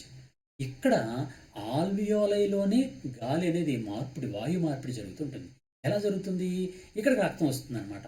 For example ఒక ఆల్వియోలై ఉందనుకోండి, దాని డయాగ్రమ్ వేసుకొని చూద్దాం. ఫర్ ఎగ్జాంపుల్ ఒక ఆల్వియోలై ఇలా ఉంది. ఇది బ్రాంకియోల్, చిన్నదాన్ని పెద్ద చేస్తున్నాను. ఈ బ్రాంకియోల్ అనేది ఎక్కడ తెచ్చుకుంది? ఒక ఆల్వియోలలో తెచ్చుకుంది. ఇది ఒక ఆల్వియోలై, ఇది అనమాట. ఇది వేస్తాను డయాగ్రమ్. గొట్టం ఎలా ఉంది, యువతలోని గొట్టం యువతలు వేసాను. గాలి అనేది ఇలా ప్రయాణం చేసింది. ఇందులో గాలి వచ్చింది, మనం పీల్చినటువంటి గాలి ఇలా వచ్చింది. ఇది ఎయిర్. ఈ ఎయిర్లో ఏముంది? ఆక్సిజన్ ఉంది. ఇదే సమయంలో ఈ ఆల్వేలకు చుట్టూ కూడా ఒక లైనింగ్ ఉంటుంది, ఒక పొర. ఈ పొర లోపలికి ఇంప్యూర్ బ్లడ్ వస్తుంది అనమాట. ఇంప్యూర్ బ్లడ్ అంటే ఏంటంటే మలిన రక్తం. ఇంప్యూర్ బ్లడ్, మలిన రక్తం అంటే కార్బన్ డైఆక్సైడ్ కలిగినటువంటి రక్తం. ఇటువంటి రక్తం అని ఇక్కడ ఉంది, కార్బన్ డైఆక్సైడ్ రక్తం ఇక్కడ ఉంది, లోపల గాలి ఆక్సిజన్ కలిగినటువంటి గాలి ఉంది. ఈ ఆక్సిజన్ అనేది ఇందులో హైయెస్ట్గా ఉంది, ఎక్కువగా ఉంది. కార్బన్ డైఆక్సైడ్ రక్తంలో హైయెస్ట్, ఎక్కువగా ఉంది. అంటే అధిక గాఢతలో కార్బన్ డైఆక్సైడ్ ఇంప్యూర్ బ్లడ్లో ఉంది, అధిక గాఢతలో ఆక్సిజన్ అనేది గాలిలో ఉంది. అంటే ఆల్వియోల లోపలికి వచ్చినటువంటి గాలిలో ఉంది. ఇప్పుడు ఏం జరుగుతుందంటే ఆల్వియోలలోకి వచ్చినటువంటి గాలి అధిక గాఢత నుంచి అల్ప గాఢతలో ఉన్నటువంటి రక్తంలోకి మారుతుంది. ఈ విధంగా గ్యాస్ అనేది రక్తంలోకి వచ్చింది, ఆక్సిజన్ వచ్చింది. అలాగే అధిక గాఢతలో ఉన్నటువంటి కార్బన్ డైఆక్సైడ్ రక్తం నుంచి ఆల్వియోలలోకి వచ్చేస్తుంది. ఈ విధంగా గ్యాసియస్ ఎక్స్చేంజ్, ఆక్సిజన్ అనేది ఆల్వియోలలో ఉండే గాలి నుంచి రక్తం లోపలికి, రక్తం నుండే కార్బన్ డైఆక్సైడ్ రక్తం నుంచి ఆల్వియోల లోపలికి ఎక్స్చేంజ్ జరుగుతుంది అనమాట, మారిపోతూ ఉంటుంది. ఆ విధంగా జరగడాన్ని వాయు మార్పిడి, గ్యాసియస్ ఎక్స్చేంజ్ అని పిలుస్తారు అనమాట. ఇది గ్యాసియస్ ఎక్స్చేంజ్ అంటే. ఓకే, ఇది సంగతి అనమాట. ఈ విధంగా గ్యాసియస్ ఎక్స్చేంజ్ జరగడం ద్వారా ఇంప్యూర్ బ్లడ్ దేని కింద మారిపోతుంది? ఆక్సిజన్ తీసుకుంది కాబట్టి ఇది ప్యూర్ బ్లడ్ కింద మారిపోతుంది. ప్యూర్ బ్లడ్ అంటే ఇంప్యూర్ బ్లడ్లో కార్బన్ డైఆక్సైడ్ ఉంది, కార్బన్ డైఆక్సైడ్ ఇచ్చింది, ఆక్సిజన్ తీసుకుంది కాబట్టి ప్యూర్ బ్లడ్లో ఏముంటుంది? ఆక్సిజన్ ఉంటుంది అనమాట. అందులో ఆక్సిజన్ కలిగినటువంటి ప్యూర్ బ్లడ్గా ఈ రక్తం మారిపోతుంది. ఇప్పుడు ఈ రక్తం అనేది శరీర భాగాలకు అవసరం ఉంది.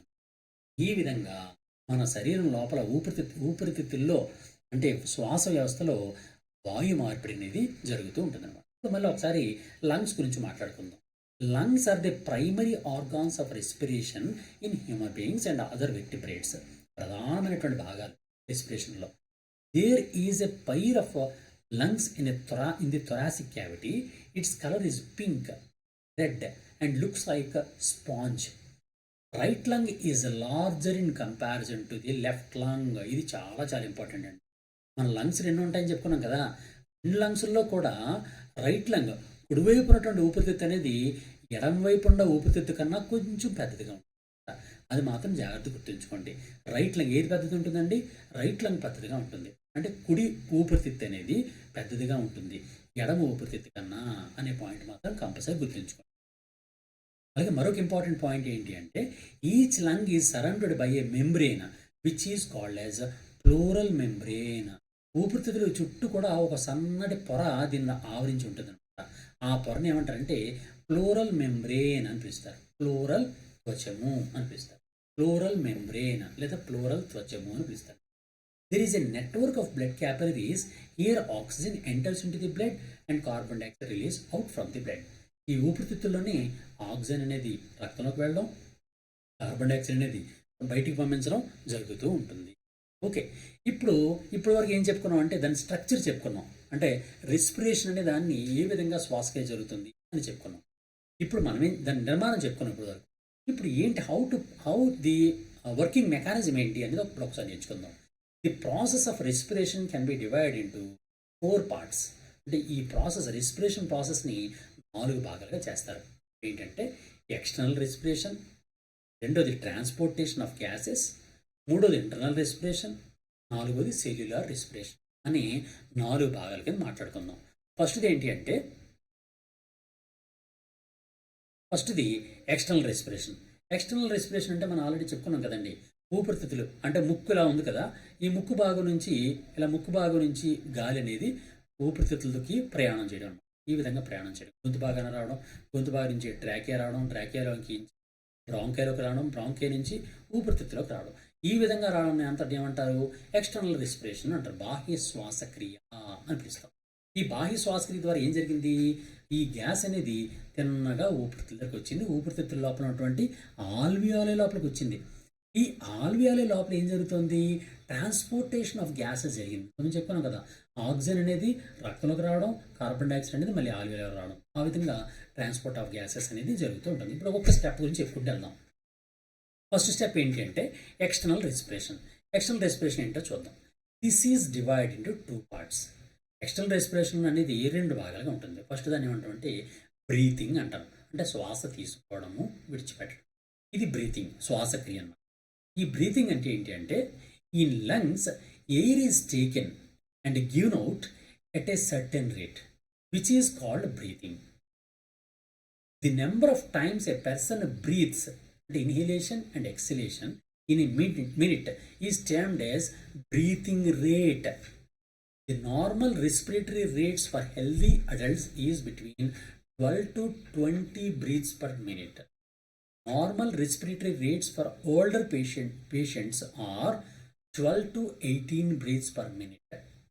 In children, respiratory rates are 32 breaths per minute.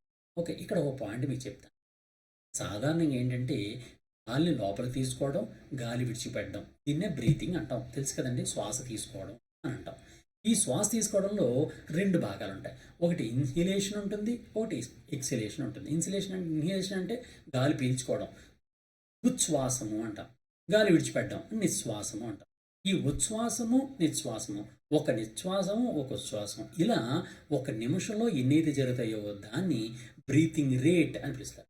శ్వాస రేట్, ఈ శ్వాస రేట్ అని పిలుస్తారనమాట. బ్రీతింగ్ రేట్ అంటారు. ఈ బ్రీతింగ్ రేట్ అనేది సాధారణంగా ఒక ఆరోగ్యవంతమైనటువంటి వ్యక్తికి ఎంత ఉంటుంది అంటే 12 to 20 times per minute. 1 నిమిషానికి 12 నుంచి 20 సార్లు ఒక మనిషి గాలి పీల్చుకుంటూ ఉంటాడనమాట. గాలి పీల్చుకునే శాతం ఎంత అండి? 12 నుంచి 20%. 12 నుంచి 20 సార్లు 1 నిమిషానికి. నిమిషానికి 12 నుంచి 20 సార్లు ఒక ఆరోగ్యవంతమైనటువంటి వ్యక్తి శ్వాస చేస్తూ ఉంటాడనమాట. Normal respiratory rate for the older patients అంటే ముసలివాళ్ళు ఉన్నారనుకోండి, ముసలివాళ్ళు అయితే 12 నుంచి 18 సార్లు మాత్రమే. సాధారణ ఆరోగ్యవంతమైనటువంటి మనుషులు అయితే 12 నుంచి 20 సార్లు తీసుకుంటారు. అదే ముసలివాళ్ళు అయితే 12 నుంచి 18 సార్లు మాత్రమే తీసుకుంటారు. ఒక్కొక్కసారి క్వశ్చన్ ఎలా అడుగుతాడంటే అప్పుడే పుట్టిన శిశువులలో శ్వాసక్రియ రేటు ఎంతగా ఉంటుంది అంటాడు. అప్పుడే పుట్టిన శిశువులు ఫర్ ఎగ్జాంపుల్ 0 నుంచి 5 సంవత్సరాల మధ్యలో అయితే సాధారణంగా వాళ్ళు ఎక్కువ సార్లు తీసుకుంటారు శ్వాస. అది 1 నిమిషానికి 32 సార్లు తీసుకుంటారు. ఇది జాగ్రత్తగా గమనించి. ఆరోగ్యవంతమైన మానవులు అయితే 12 నుంచి 20 సార్లు, అదే ముసలివాళ్ళు అయితే 12 నుంచి 18 సార్లు, అప్పుడే పుట్టిన పిల్లలు అయితే 32 సార్లు నిమిషానికి గాలి తీసుకుంటూ ఉంటాము శ్వాసక్రియ. ఇది ఫస్ట్ స్టెప్ అయినటువంటి బ్రీతింగ్ అంటే ఎక్స్టర్నల్ రెస్పిరేషన్లో భాగం. అలాగే ఎక్స్టర్నల్ రెస్పిరేషన్లోని మనం 2 పాయింట్స్ చెప్పాం. ఇన్స్పిరేషన్, ఎక్స్పిరేషన్ అని చెప్పాం. ఇన్స్పిరేషన్ అంటే ఉచ్ఛ్వాసము, ఎక్స్పిరేషన్ అంటే నిశ్వాసము. ఇన్స్పిరేషన్ గాలి తీసుకోవడం. At this stage air from the environment enters in to the lungs through the nasal passages. Due to increase in the dimensions of the thoracic cavity, a low pressure is formed in the lungs and air enters into the lungs from the environment. This air continues to enter until the pressure of the air inside and outside the body became equal. సాధారణంగా చూడండి, మన lungs ఉంటాయి కదండి, ఈ lungs అనేవి ఎక్కడ ఉంటాయి? ఇలా 2 శ్వాసనాలు ఉన్నాయి కదండి, ఈ 2 శ్వాసనాలు కూడా 2 ఊపిరితిత్తులకు ఇలా తెరుచుకుంటాం అని చెప్పాను. ఇలా తెరుచుకున్నప్పుడు మనకు సాధారణంగా ఈ ఉరహకోరానికి ఉదరకోరానికి మధ్యన ఒక పొర ఉంటుంది. దీన్ని ఏమంటారంటే డయాఫ్రమ్ లేదా ఉదర వితానము, విభాజక పటలము అంటారు. అంతేకాకుండా మన ఛాతీ భాగంలో అనేకమైనటువంటి ఎముకలు ఉంటాయి. ఇలాగా ఈ ఎముకలు ఏమంటాం? పర్సుకలు, రిబ్స్ అంటాం.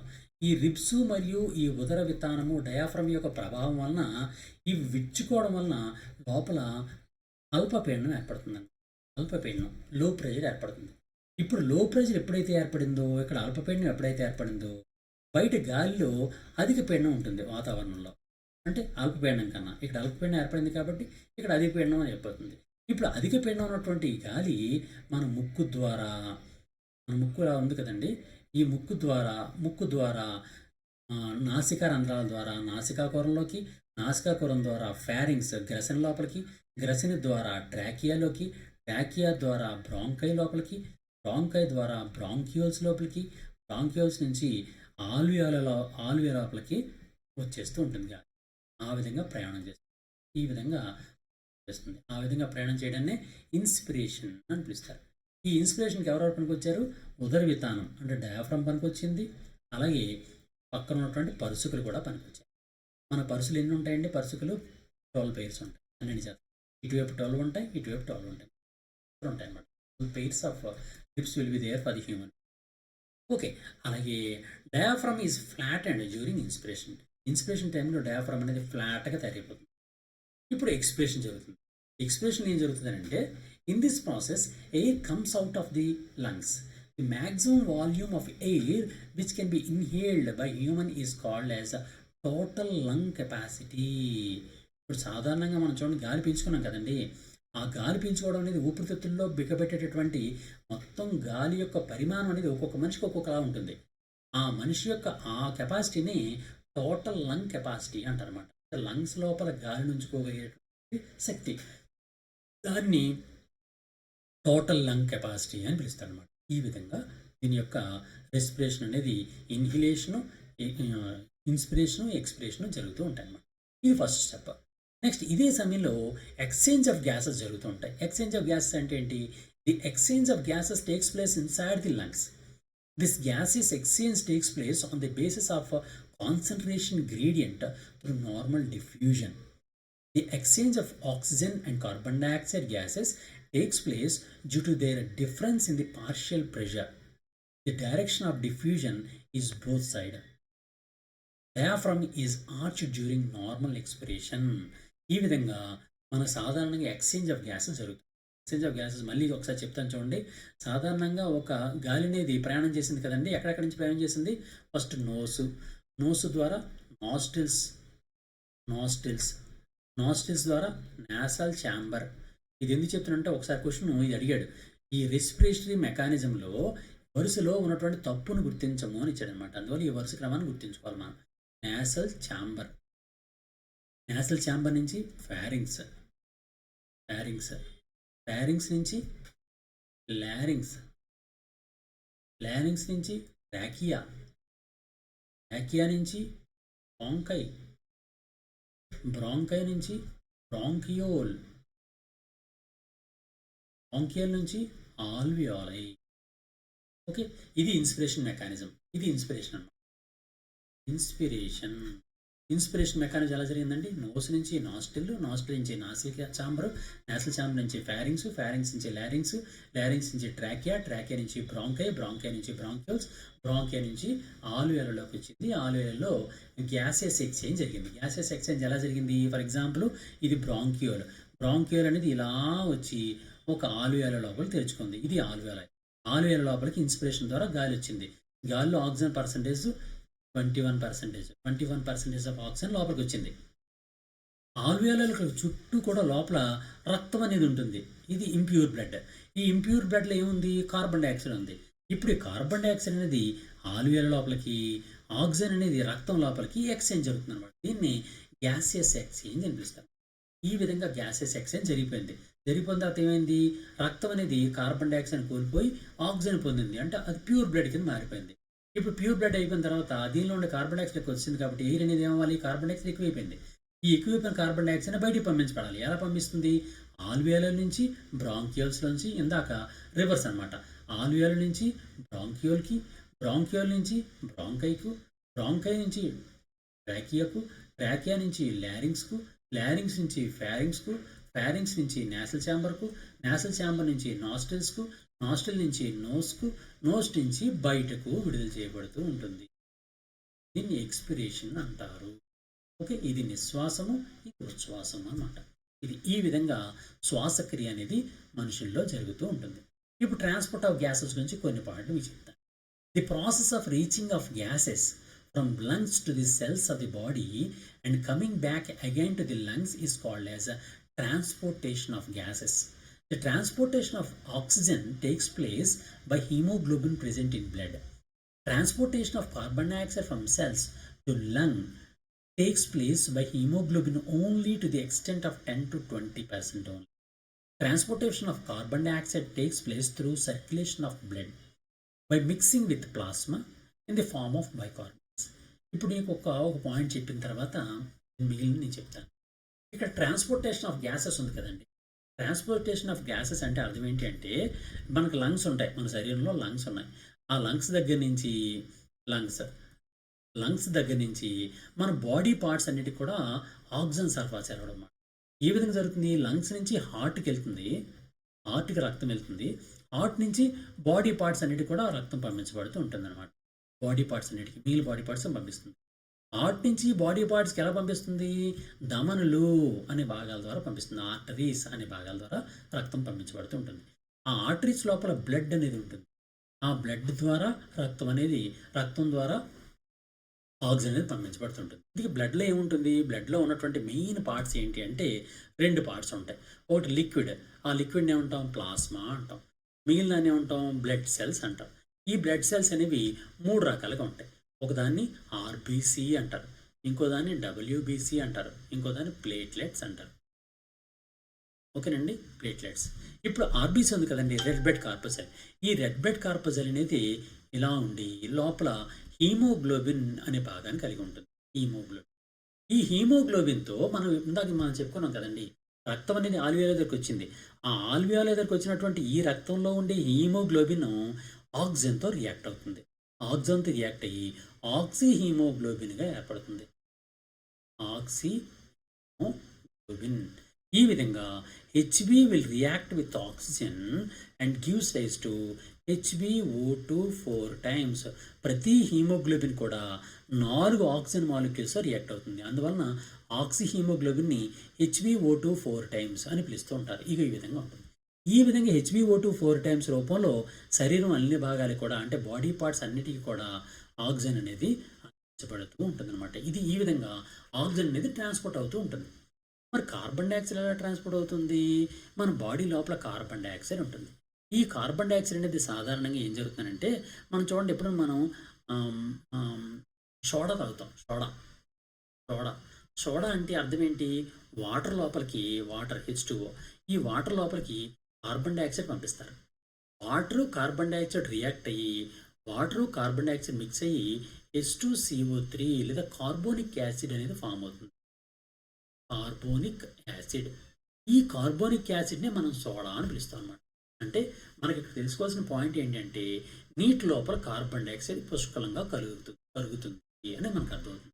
ఇదే ప్రిన్సిపల్ ప్రకారం మన శరీరంలో కూడా రక్తం ద్వారా కార్బన్ డైఆక్సైడ్ రవాణా జరుగుతూ ఉంటుంది. ఎలా జరుగుతుందో చూద్దాం. ఫస్ట్ మన రక్తం ఉంది కదండి, బ్లడ్. ఈ బ్లడ్ లోపల వాటర్ ఉంటుంది. ఈ బ్లడ్ లోపల ఉన్నటువంటి వాటర్తో మన కార్బన్ డైఆక్సైడ్ మిక్స్ అవుతుంది. అప్పుడు మిక్స్ అయ్యి H2CO3 కార్బోనిక్ యాసిడ్ ఏర్పడుతుంది. ఈ కార్బోనిక్ యాసిడ్ రూపంలో కార్బోనిక్ యాసిడ్. ఈ కార్బోనిక్ యాసిడ్గా ఇంచుమించుగా మన బాడీలో ఉన్నటువంటి కార్బన్ డైఆక్సైడ్లో 10% ఆఫ్ కార్బన్ డైఆక్సైడ్, మొత్తం మన బాడీలో ఉండే కార్బన్ డైఆక్సైడ్లో 10% వరకు కూడా కార్బోనిక్ యాసిడ్ ఫార్మేషన్లో మన బ్లడ్ ద్వారా ట్రాన్స్పోర్ట్ అయ్యి మన బాడీ పార్ట్స్ నుంచి మన ఊపిరితిత్తుల దగ్గరికి ట్రాన్స్పోర్ట్ అవుతూ ఉంటుంది అనమాట. మనం ఎక్కడి నుంచి చెప్తున్నాం? బాడీ పార్ట్స్ నుంచి లంగ్స్కి ట్రాన్స్పోర్ట్ అవుతున్నటువంటి కార్బన్ డైఆక్సైడ్ అనమాట. కార్బన్ డైఆక్సైడ్ రవాణా గురించి మాట్లాడుకుంటున్నాం. మన బాడీ పార్ట్స్లో ఉన్నటువంటి కార్బన్ డైఆక్సైడ్లో 10% ఆఫ్ కార్బన్ డైఆక్సైడ్ H2CO3 లేదా కార్బోనిక్ యాసిడ్ ఫార్మేషన్లో మనకి రక్తం ద్వారా రవాణా జరుగుతూ ఉంటుంది. మరి మిగిలింది ఏంటి? హీమోగ్లోబిన్తో రియాక్ట్ అవుతూ ఉంటుంది. ఎలా రియాక్ట్ అవుతూ ఉంటుందంటే ఇప్పుడు మొట్టమొదటి డైరెక్ట్గా హీమోగ్లోబిన్తో రియాక్ట్ అయిపోకుండా ఇందాకట్లాగే మొదట ఏం జరుగుతుందంటే H2O plus CO2 formed into H2CO3. ఈ H2CO3 అనేది ఒక కార్బోనిక్ యాసిడ్. ఈ యాసిడ్ ఎక్కువైపోయింది అనుకోండి మన బాడీకి ప్రమాదం. అందువలన ఈ యాసిడ్ కేవలం 10% మాత్రమే ఏర్పడుతుంది. మిగిలినంతా ఏం జరుగుతుందంటే H2CO2 will disintegrate into H plus HCO3 minus. సరే, ఈ విధంగా H2CO3 అనేది విడిపోతుంది. ఏం లేదు, H2 ఉన్నాయి కదండి, ఈ 2 హైడ్రోజన్ విడిపోతాయి అనమాట, అంతే. ఈ CO3 మైనస్ని ఏమంటారంటే బైకార్బోనేట్ అంటారు. బైకార్బోనేట్ ఈ విధంగా బైకార్బోనేట్గా ఏర్పడుతుంది. ఈ బైకార్బోనేట్ రూపంలో ఇంచుమించుగా 70% of carbon dioxide 70% carbon dioxide ఈ బైకార్బోనేట్ల రూపంలో transport.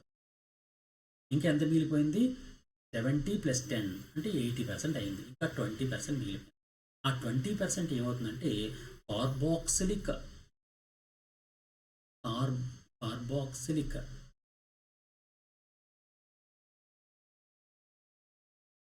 Amino materials. Carboxylic amino materials కింద ఇంచుమించుగా 20% కార్బోనిక్ మెటీరియల్స్ కింద 20% ఆఫ్ కార్బన్ డైఆక్సైడ్ ఏర్పడి ఆ విధంగా కార్బన్ డైఆక్సైడ్ ట్రాన్స్పోర్ట్ అవుతూ ఉంటుంది అనమాట. ఈ విధంగా కార్బోనిక్ యాసిడ్ ఫార్మేషన్లో 10%, బైకార్బోనేట్ల రూపంలో 70%, కార్బోనిక్ రూపంలో 20% ఆఫ్ కార్బన్ డైఆక్సైడ్, మొత్తం 100% కార్బన్ డైఆక్సైడ్ కూడా ఈ విధంగా ట్రాన్స్పోర్ట్ అవుతూ ఉంటుందన్నమాట. ఓకే, ఇది కార్బన్ డైఆక్సైడ్ ట్రాన్స్పోర్ట్. ఓకే, ఇప్పుడు అర్థమైంది కదండి ఊపిరితిత్తుల దగ్గరికి కార్బన్ డైఆక్సైడ్ ఎలా ట్రాన్స్పోర్ట్ అయింది. అంతేకాకుండా ఊపిరితిత్తుల నుంచి శరీర భాగాలకి ఆక్సిజన్ అనేది ఏ విధంగా రక్తం ద్వారా ట్రాన్స్పోర్ట్ అయింది మనం ఇప్పుడు చెప్పుకున్నాం. ఆక్సిజన్ ఎలా ట్రాన్స్పోర్ట్ అయింది? ఆక్సిహీమోగ్లోబిన్ రూపంలో మాత్రమే ట్రాన్స్పోర్ట్ అయింది. కార్బన్ డైఆక్సైడ్ ఎలా ట్రాన్స్పోర్ట్ అయింది? 3 ఫార్మేషన్లో ట్రాన్స్పోర్ట్ అయింది. ఒకటి కార్బోనిక్ యాసిడ్ రూపంలోని, బైకార్బోనేట్స్ రూపంలో, ఇంకోటి కార్బెమినో కాంపౌండ్స్ అనమాట. అంటే కార్బెమినో కాంపౌండ్స్ అంటారు. ఆ కార్బెమినో కాంపౌండ్స్ రూపంలో 20% ట్రాన్స్పోర్ట్ అవుతూ ఉంటుంది అన్నమాట. ఇది ట్రాన్స్పోర్టేషన్. ఇప్పుడు నెక్స్ట్ ఏంటి? ఆక్సిజన్ ఎక్కడికి వచ్చింది? శరీర భాగాలకు వచ్చింది, అంటే ఊపిరితిత్తుల దగ్గరకు వచ్చింది. ఊపిరితిత్తుల దగ్గర నుంచి ఇప్పుడు శరీరం ఎలా ఉందండి, ఇలా శరీరం ఎలా ఉంది, ఇలా బాడీ ఎలా ఉంది. ఇలా ఉన్నప్పుడు శరీర భాగాల నుంచి, అంటే లంగ్స్ దగ్గర నుంచి, ఇవి లంగ్స్ దగ్గర నుంచి శరీర భాగాలకి ట్రాన్స్పోర్ట్ అయింది. ఏది? ఆక్సిజన్ ట్రాన్స్పోర్ట్ అయిపోయిన తర్వాత అంటే ప్రతి సెల్లకు కూడా ఆక్సిజన్ అందించబడింది. అందించిన తర్వాత రక్తం అనేది సెల్స్ గుండా ప్రయాణం చేస్తూ ఉంటుంది. ఇలా సెల్స్ ఉన్నాయి, ఇవి సెల్స్. ఈ సెల్స్ పైగుండా రక్తం ప్రయాణం చేస్తున్నప్పుడు ఈ బయట ఉన్నటువంటి రక్తంలో ఉన్నటువంటి ఆక్సిజన్ని ఈ సెల్స్ పీల్చుకుంటాయి. ఈ విధంగా inside the body gaseous exchange takes place between blood and tissue fluid, which is called as internal respiration. ఇందాక మనం ఎక్స్టర్నల్ రెస్పిరేషన్ గురించి మాట్లాడుకున్నాం. ఇప్పుడు ఏంటి? ఇంటర్నల్ రెస్పిరేషన్ ఎక్కడ జరిగింది? రక్తము ద్వారా ఆక్సిజన్ అనేది శరీరంలో అన్ని భాగాలకి సరఫరా అయిన తర్వాత శరీరంలో ఉన్నటువంటి కణాలన్నీ కలిసి కణజాలాలు ఉంటాయి కదా, ఆ కణజాలాల లోపలికి ఆక్సిజన్ ట్రాన్స్పోర్ట్ అవుతూ ఉంటుంది. అంటే రక్తము నుంచి కణజాలాల్లోకి ఆక్సిజన్ ట్రాన్స్పోర్ట్ అవడాన్ని ఇంటర్నల్ రెస్పిరేషన్ లేదా అంతర్గత శ్వాసక్రియ అని పిలుస్తారు, లేదా అంతర శ్వాసక్రియ అని పిలుస్తారు. బాహ్య శ్వాసక్రియ ఎక్కడ జరిగింది? ఊపిరితిత్తుల్లోని ఆల్వియోలలో జరిగింది. ఆల్వియోలలో ఏం జరిగింది? ఆల్వియోలలో ఉన్నటువంటి గాలిలో ఉండే ఆక్సిజన్ అనేది రక్తంలో ఉండే కార్బన్ డైఆక్సైడ్ ఆల్వియోలోకి ట్రాన్స్పోర్ట్ అయింది. దాన్ని బాహ్య శ్వాసక్రియ, ఎక్స్టర్నల్ రెస్పిరేషన్ అని చెప్పుకున్నాం. ఇక్కడేం చెప్తున్నాం? ఇంటర్నల్ రెస్పిరేషన్ ఎక్కడ జరిగింది? రక్తంలో ఉండే ఆక్సిజన్ కణజాలాల లోపలికి, కణజాలాల్లో ఉండే కార్బన్ డైఆక్సైడ్ రక్తంలోనికి ఎక్స్చేంజ్ అవడాన్ని ఇంటర్నల్ రెస్పిరేషన్ లేదా అంతర శ్వాసక్రియ అంటారనమాట. The gaseous exchange in lungs is called as external respiration. ఇది మనం గుర్తుంది. అలాగే సెల్యులార్ రెస్పిరేషన్ అని ఇంకో పాయింట్ ఉంటుంది. ఏంటి అంటే glucose is oxidised by the oxygen reached into the cell. This process is called as cellular respiration. ఇక్కడ మీకు ఒక పాయింట్ చెప్తాను. ఇందాక ఒక పాయింట్ చెప్పాను మీకు. ప్రతి శరీరంలో కూడా, ప్రతి జీవిలో కూడా సెల్స్ అనేవి ఉంటాయి.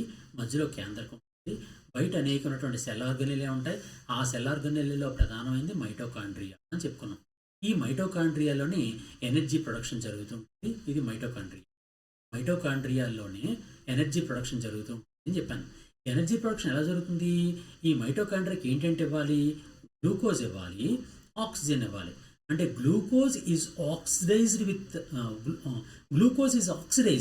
టు ఫార్మ్ ది ఏటీపీ లేదా ఎనర్జీని ప్రొడక్షన్ చేయడం కోసం ఈ గ్లూకోజ్ అనేది ఆక్సిజన్తో కలిసి ఆక్సిడైజ్ అవ్వాలన్నమాట. ఈ ఆక్సిడైజ్ అవ్వడాన్ని సెల్యులార్ రెస్పిరేషన్ అని పిలుస్తారు. ఎక్కడ జరుగుతుంది? సెల్స్ లోపల జరుగుతుంది. అంటే మైటోకాండ్రియా దగ్గర జరిగేదే సెల్యులార్ రెస్పిరేషన్ అనమాట. ఇది మనం గుర్తుంచుకోవాల్సిన పాయింట్. ఇది మొత్తం గ్యాసెస్ ఎక్స్చేంజ్ అది కూడా. దీన్ని మనం ఏం చేద్దామంటే టైప్స్ ఆఫ్ సెల్యులర్ రెస్పిరేషన్ అని, ఇప్పుడు మన సెల్లో రెస్పిరేషన్ జరిగిందని చెప్పాం కదండి, ఆ సెల్యులర్ రెస్పిరేషన్ ఇంకా కొంచెం డీటెయిల్గా చెప్తాను. అదేంటంటే సాధారణంగా ఈ సెల్యులర్ రెస్పిరేషన్ అనేది ఎలా జరుగుతుందంటే రెండు రకాలు జరుగుతుంది. Anaerobic respiration and aerobic respiration అని రెండు రకాలు. ఎనరోబిక్ రెస్పిరేషన్ అంటే వితౌట్ ఎనీ ఎయిర్ లేకుండా జరిగేది, ఎయిర్ యొక్క ఉపయోగం లేకుండా జరిగేదాన్ని ఎనరోబిక్ రెస్పిరేషన్ లేదా తెలుగులో ఏమంటామంటే దీన్ని అవాయు శ్వాసక్రియ అంటారు. అవాయు శ్వాసక్రియ, అవాయు శ్వాసక్రియ, వాయు శ్వాసక్రియ అని రెండు రకాలు. అవాయు శ్వాసక్రియ అంటే వితౌట్ ఎనీ ఎయిర్ యొక్క ఉపయోగం లేకుండా జరిగితే దాన్ని అవాయు శ్వాసక్రియ అంటాము. ఎయిర్ యొక్క ఉపయోగంతో కలిసి జరుగుతుంటే దాన్ని వాయు శ్వాసక్రియ. ఫస్ట్ ది అవాయు శ్వాసక్రియ అంటే anaerobic respiration. If the oxidation of food takes place in the absence of oxygen, during this only 2 ATP molecules are produced from one molecule of glucose. Final product of anaerobic respiration in animal tissue like a skeletal muscle cell is lactic acid. In yeast and certain bacteria, ethyl alcohol or ethanol is produced. ఇక్కడ మనం చెప్పుకోవాల్సిన point ఏంటంటే, for example మనం కంటిన్యూస్గా పరిగెడుతున్నాం అనుకోండి. For example ఏదో ప్రమాదం వల్ల పరిగెడుతున్నాం.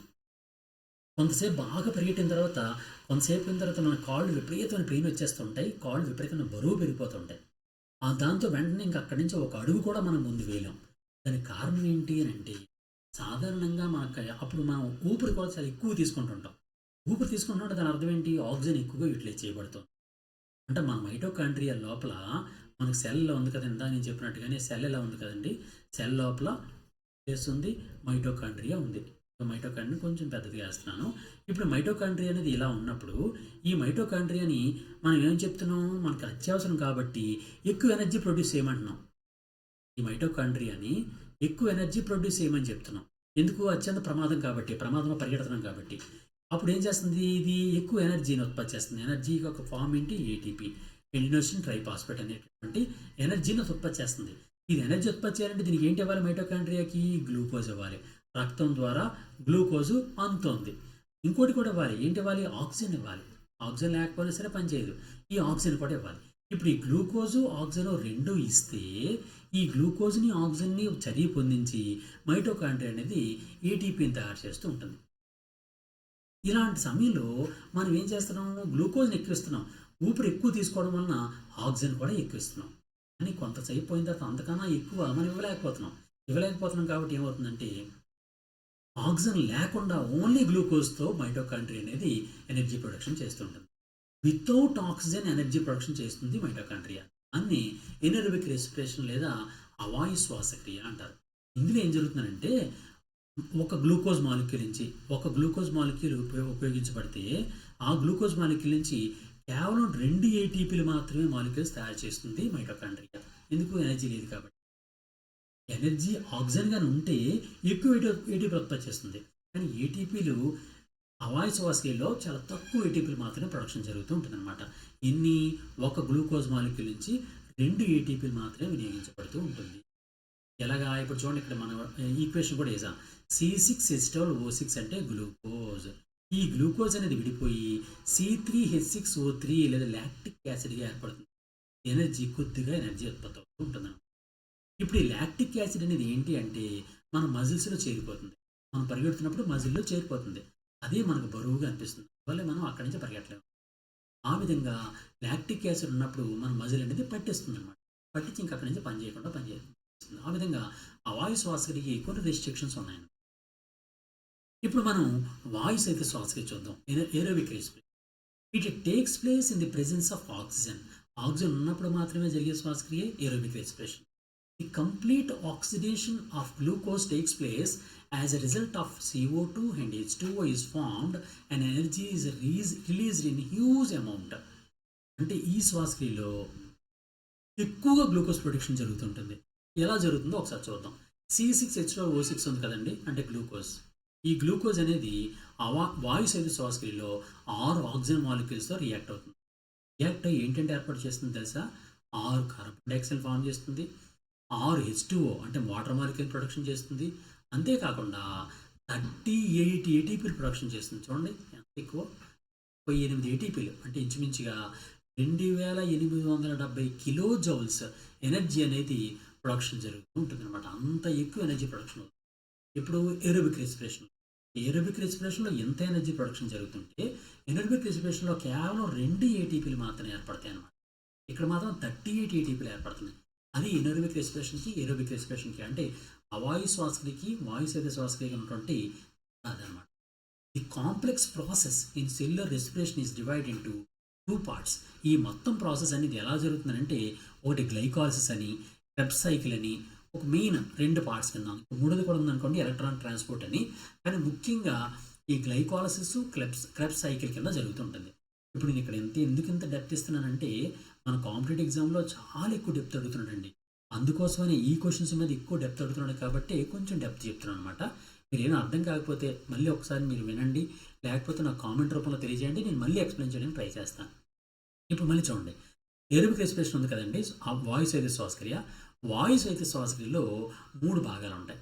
ఒకటో భాగాన్ని ఏమంటారంటే గ్లైకాలసిస్ అంటారు, గ్లైకాలసిస్. రెండోది ఏమంటారంటే క్రెబ్స్ సైకిల్ అంటారు. మూడోదాన్ని ఏమంటారంటే ఎలక్ట్రాన్ ట్రాన్స్పోర్ట్ అని. ట్రాన్స్పోర్ట్. ఈ విధంగా ఈ 3 క్రియల ద్వారా మొత్తం ఎనర్జీ అనేది 38 ఏటీపీస్ ప్రొడక్షన్ జరుగుతుంది. ఓకే, ఇప్పుడు ఒక్కొక్క దాని నుంచి ఒక్కసారి కొద్దిగా మాట్లాడుకుందాం. తెలిసి అక్కర్లేదు కానీ కొద్దిగా మాట్లాడుకుందాం. గ్లైకాలసిస్ గురించి ఫస్ట్ మాట్లాడు. గ్లైకాలసిస్. గ్లైకాలసిస్ అంటే అర్థం ఏంటంటే గ్లైకో లైసిస్ అని అర్థం అన్నమాట. గ్లైకో అంటే గ్లూకోజ్, లైసిస్ అని ఎప్పుడు వచ్చినా, లైసిస్ అంటే పగిలిపోవడము, విడిపోవడము అని అర్థం అన్నమాట. గ్లూకోజ్ అనేది 2 మాలిక్యూల్స్ కింద విడిపోతుంది, దాన్నే గ్లైకోలైసిస్ అని పిలుస్తారు. ఇది ఎక్కడ జరుగుతుందంటే ప్రతి బాడీ సెల్లో జరుగుతుంది. బాడీ సెల్ ఉంది కదండి ఇలాగా, ఈ బాడీ సెల్లోని సైటోప్లాజం అని చెప్పాను కదా లోపల, ఈ సైటోప్లాజంలో జరుగుతుంది. సైటోప్లాజం అనేటటువంటి ఫ్లూయిడ్లోనే ఈ గ్లైకాలసిస్ జరుగుతుంది. Glycolysis is present in both types of respiration, aerobic and anaerobic. ఎరోబిక్లో కూడా, ఎనరోబిక్లో కూడా, అంటే వాయు సహిత శ్వాసక్రియలో కానీ, అవాయు శ్వాసక్రియలో కానీ రెండిట్లో కూడా జరిగేదే గ్లైకాలసిస్ అనమాట. This process takes place in cytoplasm. సైటోప్లాజంలో ఇది జరుగుతూ ఉంటుంది. As a result of decomposition of 1 glucose atom in glycolysis, 2 atoms of pyruvic acid is formed. ఇక్కడ ఏం జరుగుతుందంటే మనం చెప్పిందే కదా, గ్లూకోజ్ లైసిస్ అయిపోవడమే గ్లైకాలసిస్. అంటే గ్లూకోజ్ అనేది విడిపోతుంది. ఏమని విడిపోతుంది? 2 మాలిక్యూల్స్ అయినటువంటి పైరువిక్ యాసిడ్ అనే 2 మాలిక్యూల్స్ కింద విడిపోతుంది అన్నమాట. 2 మాలిక్యూల్స్, ఒక్క మాలిక్యూల్ అయినటువంటి గ్లూకోజు 2 మాలిక్యూల్స్ అయినటువంటి పైరువిక్ యాసిడ్స్ కింద విడిపోతుంది అన్నమాట. To start this process, 2 atoms of ATP, adenosine triphosphate, takes part, but at the end of the process 4 atoms ATP are obtained. Therefore, a result of glycolysis 2 atom ATP are obtained. ఇక్కడ విషయం ఏంటి అంటే glucose pyruvic యాసిడ్గా మారాలి అంటే 2 ఏటీపీలు ఉపయోగపడతాయి. ఇది విడిపోవాలంటే 2 ఏటీపీలు కావాలి. First విఘటనం చెందించడం కోసం కూడా 2 ఏటీపీలు కావాలి. కానీ ఇది విఘటనం చెందితే 4 ఏటీపీలు ఏర్పడతాయి. అందువల్ల మనకు నికరంగా లాభం ఎంత? 2 ఏటీపీలు. అర్థమైందండి? మొదట ఈ గ్లూకోజ్ అనేది పైరువిక్ యాసిడ్గా మారాలంటే 2 ఏటీపీలు అవసరం. ఈ 2 ఏటీపీలు ఇచ్చి ఇది విఘటనం చెందిస్తే 4 ఏటీపీలు ఏర్పడతాయి. అందులో ఇందాక ఉపయోగించినటువంటి 2 ఏటీపీలని 4 ఏటీపీల నుంచి తీసేస్తే మనకు నికరంగా లాభం 2 ఏటీపీలుగా వస్తాయి. అందువల్ల గ్లైకాలసిస్లో ఏర్పడేటటువంటి ఏటీపీల సంఖ్య 4. ఈ 4 ఉపయోగించినటువంటి 2 ఏటీపీలే తీసేస్తే మిగిలినటువంటి నికరంగా ఉత్పత్తి అయినటువంటి గ్లైకోసిస్ వల్ల ఉత్పత్తి అయినటువంటి ఏటీపీల సంఖ్య ఎంత అంటే 2. టు స్టార్ట్ దిస్ ప్రాసెస్ ఇది ఈ విధంగా జరుగుతూ ఉంటుంది అన్నమాట. Okay, next, there is no need of oxygen in glycolysis. గ్లైకాలసిస్లో ఆక్సిజన్ అవసరం లేదు. Hence this process is similar in both anaerobic and aerobic. Aerobic రెస్పిరేషన్లోని అంటే శ్వాసక్రియ వాయు సహిత శ్వాసక్రియలోను, వాయు రహిత శ్వాసక్రియలో కూడా ఈ గ్లైకాలసిస్ అనే క్రియ జరుగుతూ ఉంటుంది. In this 4 molecules of hydrogen formed which is used in converting NAD to NADH. ఇక్కడ మనకి ఏటీపీ గురించి ఆల్రెడీ మనం మాట్లాడుకున్నాం కదండి, అడినోసిన్ ట్రైఫాస్ఫేట్ అని. ఇక్కడ మరో పదార్థం కూడా ఉంటుందండి. మీరు ఏం పేరంటే NAD అంటారు. NAD అంటే అర్థం ఏంటంటే నికోటినమైడ్ అడెనైన్ డైన్యూక్లియోటైడ్ ఫాస్ఫేట్ అని అర్థం. Nicotinamide adenine dinucleotide phosphate. ఈ నికోటినమైడ్ అడెనైన్ డైన్యూక్లియోటైడ్ ఫాస్ఫేట్ అనేది NADH కింద ఏర్పడుతూ ఉంటుంది ఈ ప్రాసెస్లో. మీకు ఇది అంత డీప్ అవసరం లేకపోయినా ఏటీపీ గురించి మాత్రం తెలుసుకోండి. ఓకే, ది ఎంజైమ్, అందుకని ఇంకెంతకన్నా ఎక్కువ డెప్త్ చెప్పట్లేదు. ఇంకెంతకన్నా ఎక్కువ చెప్తే మీకు అర్థం కాదనే ఉద్దేశంతో ఇంకెంతకన్నా ఎక్కువ డెప్త్ చెప్పట్లేదు. కాంపిటేటివ్ ఎగ్జామ్లో ఇక్కడ వరకు సరిపోతుంది అనమాట. The enzyme which takes part in glycolysis during respiration are found in cell cytoplasm. ఈ సెల్ సైటోప్లాజంలోనే కొన్ని ఎంజైమ్స్ ఉంటాయి. ఆ ఎంజైమ్స్ అన్ని కూడా గ్లైకోలిసిస్లో ఉపయోగపడుతూ ఉంటాయి అన్నమాట. ఈ విధంగా గ్లైకోలిసిస్ అనే క్రియ ద్వారా నికరంగా 2 ఏటీపీలు అనేవి ఉత్పత్తి కాబడ్డాయి. ఇప్పుడు నెక్స్ట్ ఆ పైరువిక్ యాసిడ్ ఇందాక ఏర్పడింది కదండి, అది ఈ క్రెబ్స్ సైకిల్ అనే దానిలో జరుగుతుంది. అప్పుడేం జరుగుతుంది? ఇప్పుడు ఇందా మనం చెప్పుకున్నాం గ్లైకాలిసిస్ ఎక్కడ జరిగిందని చెప్పామండి, సెల్ లోపల ఉన్నటువంటి సైటోప్లాజంలో జరిగిందని చెప్పాం. ఇది న్యూక్లియస్, ఇది సైటోప్లాజం. సైటోప్లాజంలో ఏం జరిగింది? గ్లూకోజ్ అనేది పైరువిక్ యాసిడ్ కింద మారింది. పిఏ అంటే పైరువిక్ యాసిడ్, 2 మాలిక్యూల్స్ అనేటువంటి పైరువిక్ యాసిడ్ కింద మారింది. ఇప్పుడు ఈ పైరువిక్ యాసిడ్ ఏం చేస్తుందో తెలుసా అండి? మైటోకాండ్రియా లోపల ప్రవేశిస్తుంది. ఇదే మైటోకాండ్రియా. ఈ మైటోకాండ్రియా లోపల ఇలా 2 పొరలు ఉన్నాయని చెప్పాం కదండి, ఇలా పొరలు. వీటి లోపల ఉండే ముడతలను క్రిస్టియా అంటారని చెప్పుకున్నాం. ఇప్పుడు ఈ మైటోకాండ్రియా లోపలికి ఈ పైరువిక్ యాసిడ్ అనేది లోపలికి వెళ్ళిపోయింది. అక్కడ అంటే మైటోకాండ్రియాకి లోపల క్రెబ్స్ సైకిల్ అనేది జరుగుతూ ఉంటుందన్నమాట. దీన్ని కనిపెట్టిన సైంటిస్ట్ పేరు హెన్స్ క్రెబ్స్ అనమాట. అందువల్ల దీన్ని క్రెబ్స్ సైకిల్ అని పిలుస్తూ ఉంటారు. This is also called as citric acid cycle or CAC cycle. దీన్నే సిఏసి సైకిల్ అని కూడా పిలుస్తారు. ఎందువల్లంటే దీనిలో సిఏసి అనే పదార్థం ఏర్పడుతుంటుంది. సిఏసి అంటే citric acid cycle. Citric acid అనే పదార్థం ఏర్పడుతుంది కాబట్టి దీన్ని సిట్రిక్ యాసిడ్ సైకిల్ అని పిలుస్తూ ఉంటారు అనమాట. దీన్ని ట్రైకార్బాక్సిలిక్ సైకిల్ అని కూడా పిలుస్తారు. డిఫరెంట్ నేమ్స్ కూడా ఉన్నాయి. And this process is completed inside the mitochondria in the presence of specific enzymes. Breakdown of pyruvate into CO2, H2O and energy takes place in mitochondria. ఇక్కడ ఏం జరుగుతుందంటే ఇందాక గ్లూకోజ్ నుంచి పైరువిక్ యాసిడ్ ఏర్పడుతుందని చెప్పాను కదండి. ఈ పైరువిక్ యాసిడ్ అనేది మైటోకాండ్రియాకి వెళ్ళిపోయి pyruvic acid will break down into carbon dioxide H2O. Okay, ఈ కార్బన్ డైఆక్సైడ్ H2O కింద మారుతున్నప్పుడే ఎనర్జీ ప్రొడక్షన్ అనేది జరుగుతూ ఉంటుంది. ఇది మైటోకాండ్రియాలో జరుగుతుంది. ఇది చాలా ఇంపార్టెంట్ పాయింట్. ఏంటి? గ్లైకాలిసిస్ ఎక్కడ జరుగుతుందండి? సైటోప్లాజంలో జరుగుతుంది. క్రెబ్స్ సైకిల్ ఎక్కడ జరుగుతుంది?